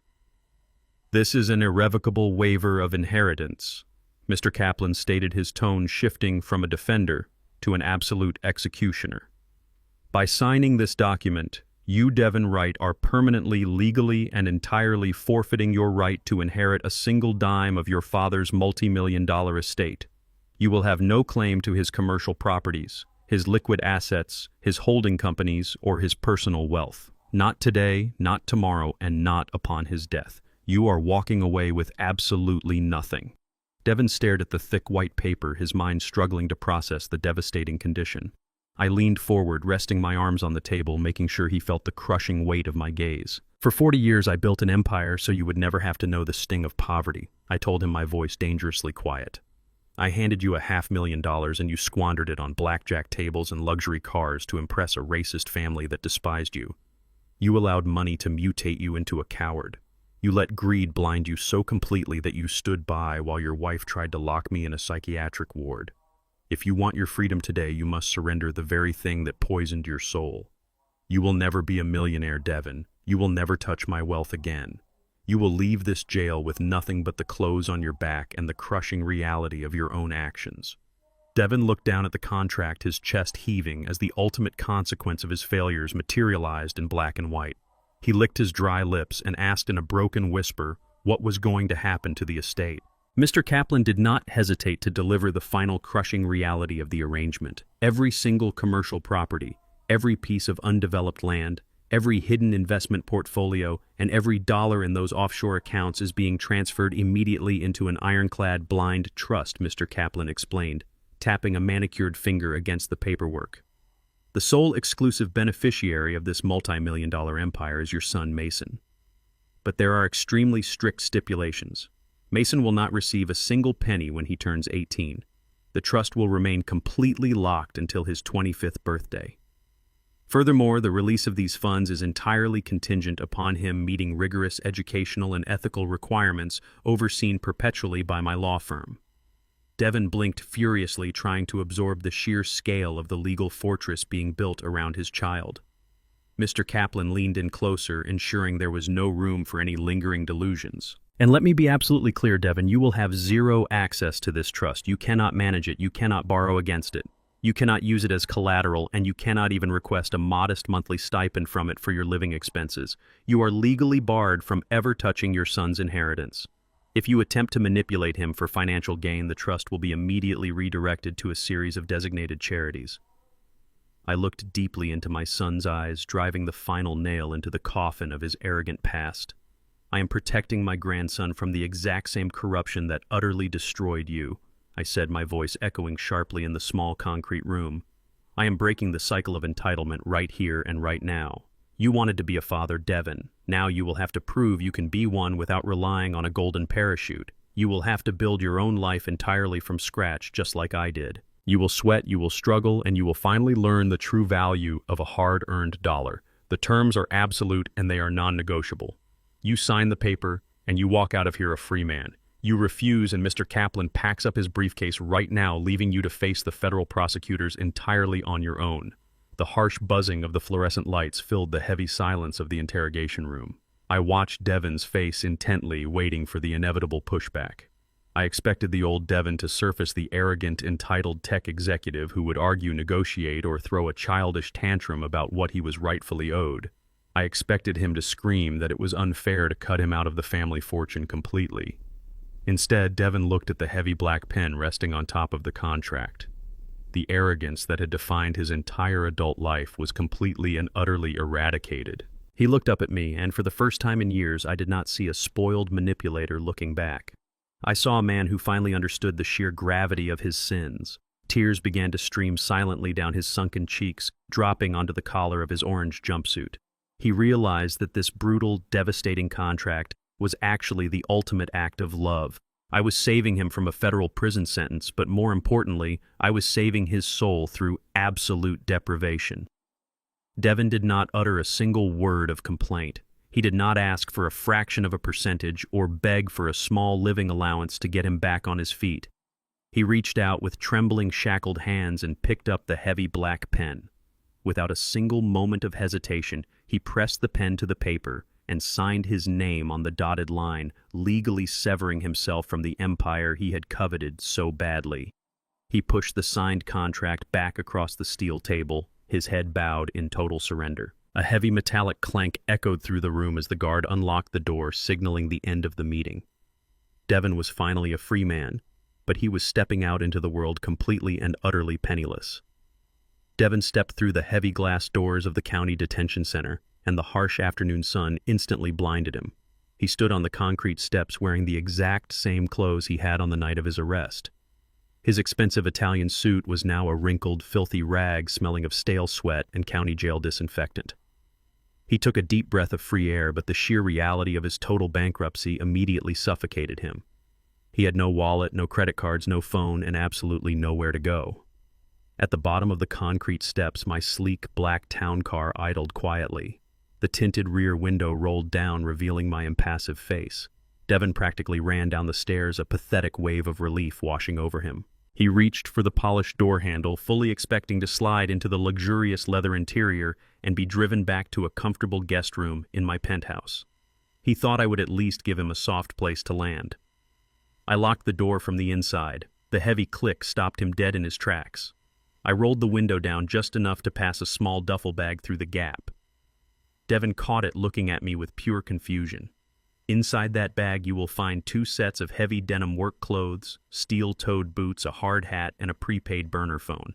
I told him, my voice offering absolutely no comfort. There is also exactly $100 in cash to get you a bed at the halfway house downtown and a hot meal tonight. Devon gripped the rough canvas bag, his eyes wide with panic. "Dad, please," he begged, his voice cracking. "I have absolutely nothing. You cannot leave me on the street. I cannot stay at a halfway house. Let me sleep on your couch just for a few nights until I figure things out." I looked at him with cold, unwavering resolve. "You figured things out when you signed that contract," I replied. "You are a free man, Devon, but freedom is not free. You are going to earn your keep. Be at the address, text message to that burner phone at exactly 5 in the morning tomorrow. Do not be late." I rolled the window up, cutting off his desperate pleas, and signaled my driver to pull away, leaving him standing completely alone on the sidewalk, clutching a bag of cheap work clothes. The address on the burner phone led Devon to a massive commercial development zone on the industrial outskirts of the city. It was one of the largest ongoing projects funded entirely by my silent holding companies. When Devon arrived at 5 in the morning, the sky was still pitch black and the air was freezing. The site foreman, a tough, unforgiving man who had worked for me for 2 decades, tossed a heavy pair of leather work gloves at Devon's chest. There was no special treatment. There was no nepotism. Devon was assigned to the demolition and debris removal crew, the absolute lowest and most grueling tier of manual labor on the entire site. For a man who had spent his entire adult life sitting in ergonomic chairs inside air-conditioned glass offices, the physical shock was absolutely devastating. His first task was hauling broken slabs of concrete and twisted rebar from a demolished foundation into heavy metal dumpsters. By noon, the relentless sun was beating down on his back, baking the dust and sweat into his skin. His hands, soft from years of typing emails and holding champagne glasses, blistered and bled within the first 4 hours. Every single muscle in his back and shoulders screamed in agonizing pain. He struggled to lift the heavy sledgehammer, his arms shaking so violently he could barely strike the concrete. The other laborers, men who worked tirelessly to feed their families, pushed past him effortlessly, carrying twice the load without breaking a sweat. Nobody cared about his former title as a tech chief executive. Nobody cared about his ruined Italian suits. Out here on the dirt and gravel, a man's worth was measured entirely by the strength of his back and his willingness to endure. As Devon dragged a heavy wheelbarrow full of jagged rocks across the uneven terrain, his lungs burning with inhaled dust, a profound realization finally crashed down upon him. This was exactly how I had built my empire. For 40 years, I had broken my own body, inhaling toxic dust and tearing my muscles so that he could grow up in a pristine suburban home. I had shielded him from the brutal reality of hard labor, and he had repaid me by treating me like a worthless servant. The physical agony radiating through Devon's body brought an incredibly harsh mental clarity. Every swing of the hammer, every heavy lift felt like a direct punishment for his arrogance. He was finally feeling the exact weight of the money he had so carelessly gambled away at the casino. 3 grueling weeks passed, and Devon was rapidly approaching his absolute breaking point. His body was battered, bruised, and constantly aching. He spent his nights sleeping on a thin, lumpy mattress in a crowded halfway house surrounded by men fighting their own demons. He ate cheap canned soup and soaked his bleeding, calloused hands in cold water just to numb the throbbing pain. The former millionaire who used to complain if his expensive steak was slightly overcooked was now desperately grateful for a lukewarm shower and a quiet place to close his eyes. But the mental toll was becoming infinitely heavier than the physical strain. He was completely isolated. He had not heard a single word from Harper, who was currently sitting in a federal penitentiary, and he had no idea how his son Mason was doing. The crushing loneliness was eating him alive. It was a sweltering Friday afternoon, and the heat index on the construction site had reached brutal heights. Devon was tasked with breaking down a massive reinforced concrete wall. The heavy sledgehammer felt like it weighed 1,000 pounds. Dust coated his throat, making him cough violently. He swung the hammer, hitting the concrete with a dull thud, sending painful shockwaves straight up his arms. The hammer slipped from his sweaty grip, clattering loudly onto the gravel. Devon fell to his knees, his chest heaving, his lungs desperate for clean air. He looked at his ruined, bleeding hands and felt the last remaining shred of his willpower completely snap. He could not do this anymore. The pain was too immense. He decided right then and there to quit. He was going to walk over to the foreman, hand in his yellow hard hat, and just disappear into the city. He would rather be homeless than endure another second of this torturous labor. He slowly pushed himself up from the dirt, wiping the gritty sweat from his eyes, preparing to surrender completely. As he turned his head toward the foreman's trailer, a glint of sunlight catching on black paint made him freeze. Parked directly across the dusty street, safely behind the chain-link perimeter fence, was my sleek black town car.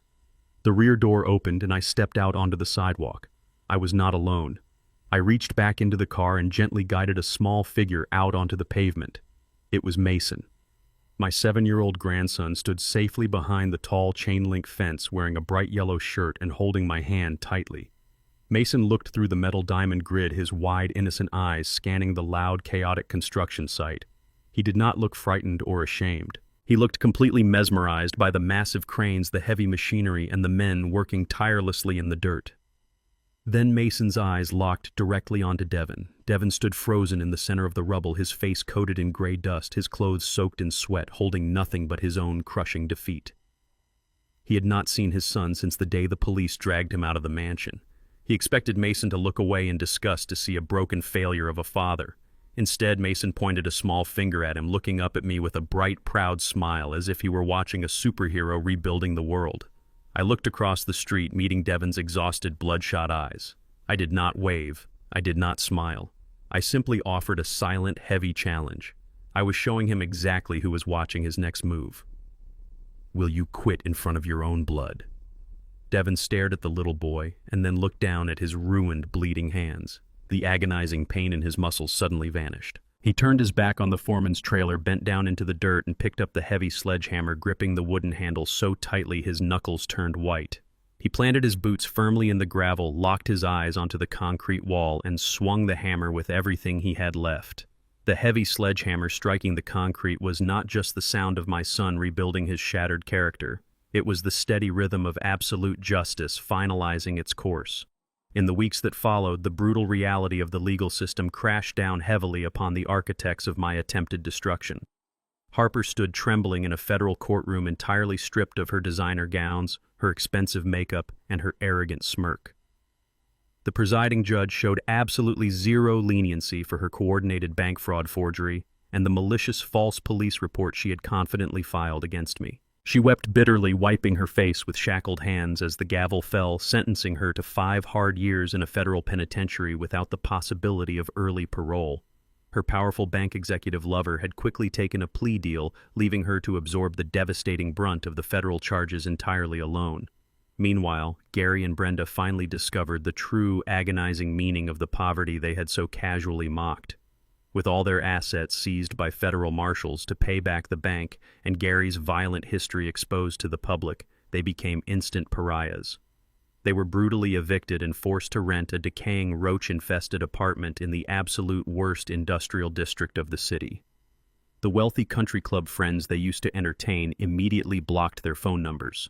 I received a brief final report from Mr. Kaplan detailing how Gary now worked the graveyard shift, sweeping floors at a rundown gas station just to afford basic groceries, while Brenda spent her days staring blankly at peeling wallpaper, a bitter, silent ghost of her former arrogant self. They were permanently trapped in a miserable concrete cage built entirely by their own prejudice and blinding greed. With the toxic parasites permanently removed from the property, I focused entirely on reclaiming the $2 million estate and transforming it into a genuine sanctuary for my grandson. The house Harper had meticulously decorated was sterile cold and utterly devoid of any real soul. It was a flashy museum meant to impress wealthy strangers, not a warm home meant to nurture a growing child. I hired a crew of my most trusted construction contractors to systematically rip out the pretentious modern art, the useless marble pedestals, and the highly uncomfortable designer furniture. I took the massive grand living room, the exact place where Harper had brazenly thrown her lavish liberation party, and completely repurposed it. We installed floor-to-ceiling solid mahogany bookshelves along every single wall. I filled those sturdy shelves with thousands of physical books, ranging from classic literature and historical biographies to thick, complex volumes on engineering, architecture, and mathematics. I wanted Mason to be surrounded by immense knowledge rather than empty luxury. In the center of the room, I placed a massive, heavy oak table where we could sit together in the quiet evenings and read. I brought up my old drafted blueprints from my early career and framed them on the walls, showing Mason exactly how I had designed and built the commercial structures that funded his entire future. The cold, echoing mansion was finally filled with the warm, comforting scent of old paper, rich wood, and genuine peace. The dark, damp basement where they had tried to bury me and silence my existence was completely renovated into a state-of-the-art media and playroom for Mason, ensuring that no corner of the estate held any lingering darkness. I was purposefully erasing every single trace of their arrogance and replacing it with a foundation of substance and absolute security. Mason thrived in this newly restored environment. Without the constant screaming, the toxic arguments, and the superficial demands of his parents, he became a calm, curious, and incredibly bright young boy. He was no longer a prop used for country club photo opportunities. He was my bloodline, and I was going to ensure his mind was fortified against the very illusions of wealth that had utterly destroyed his father. But surrounding Mason with books was only half of the education I intended to provide. I knew intimately that wealth without the grounding anchor of hard physical labor inevitably breeds profound entitlement.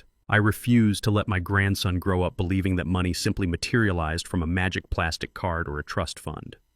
I took him out to the sprawling, manicured backyard and promptly fired the expensive landscaping crew Harper had retained for years. I bought a set of child-sized gardening tools and several heavy bags of nutrient-rich topsoil. Together, under the bright, warm afternoon sun, we dug deep into the earth. I taught a 7-year-old boy how to properly plant a row of sturdy oak saplings, showing him how to carefully pack the dirt around the fragile roots and water them just enough to encourage deep, permanent growth. I wiped the sweat from my forehead and told him that nothing strong ever grows overnight. Real strength requires patience, dirty hands, and consistent daily care. Mason listened with wide, fascinated eyes, his small hands coated in dark mud, entirely and completely happy. We did not stop at the garden. I opened up the massive 3-car garage and converted one entire bay into a fully functional workshop. When Mason's expensive imported bicycle broke a chain, I did not simply order a brand new one online like his mother would have done. I handed him a grease-stained rag and a heavy metal wrench. We sat on the hard concrete floor for 2 solid hours, taking the gears apart and putting them back together. I guided his small hands, teaching him how the mechanical links functioned, how to apply the grease, and how to correctly test the tension. When he finally rode that repaired bike down the long driveway, his face beamed with a kind of genuine radiant pride that no store-bought toy could ever produce. He was learning the absolute dignity of self-reliance. He was learning that broken things can be fixed if you are willing to put in the actual work. I was pouring 40 years of accumulated wisdom into his young mind, replacing the superficial, fragile values of his past with the unbreakable concrete values of a builder. The days turned into weeks, and the weeks seamlessly blended into months. A beautiful, quiet rhythm settled over the grand estate. The chaotic nightmare of police raids, forged bank documents, and bitter courtroom battles slowly faded into a distant, manageable memory. I watched Mason grow taller, stronger, and infinitely wiser than his years. He excelled in his classes, read voraciously in our grand library, and spent his weekends happily covered in grease and dirt in my garage workshop.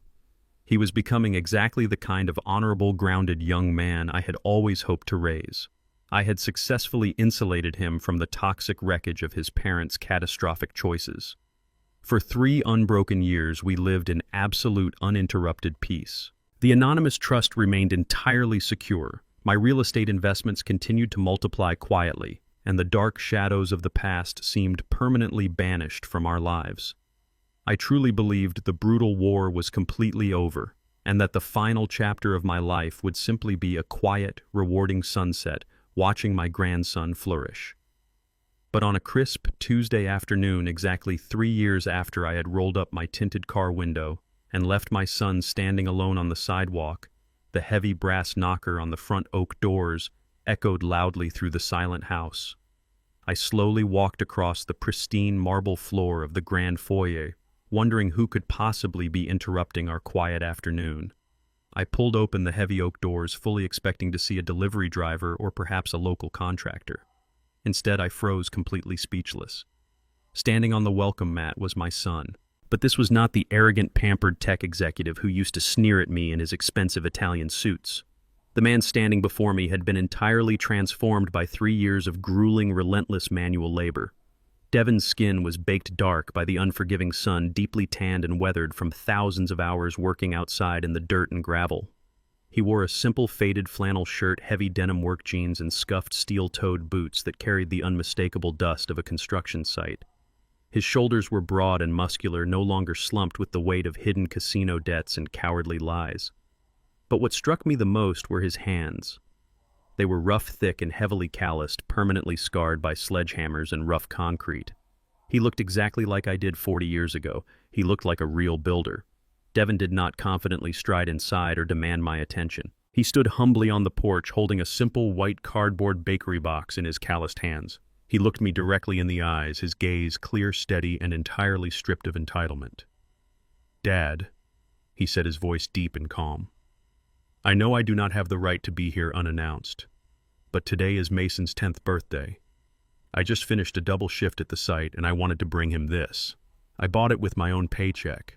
It is not much, just a chocolate cake, but I earned every single dollar for it, honestly. I just wanted to leave it for him." I looked down at the simple cardboard box and then back up at the rough, scarred hands holding it. The profound silence between us carried the weight of everything we had survived.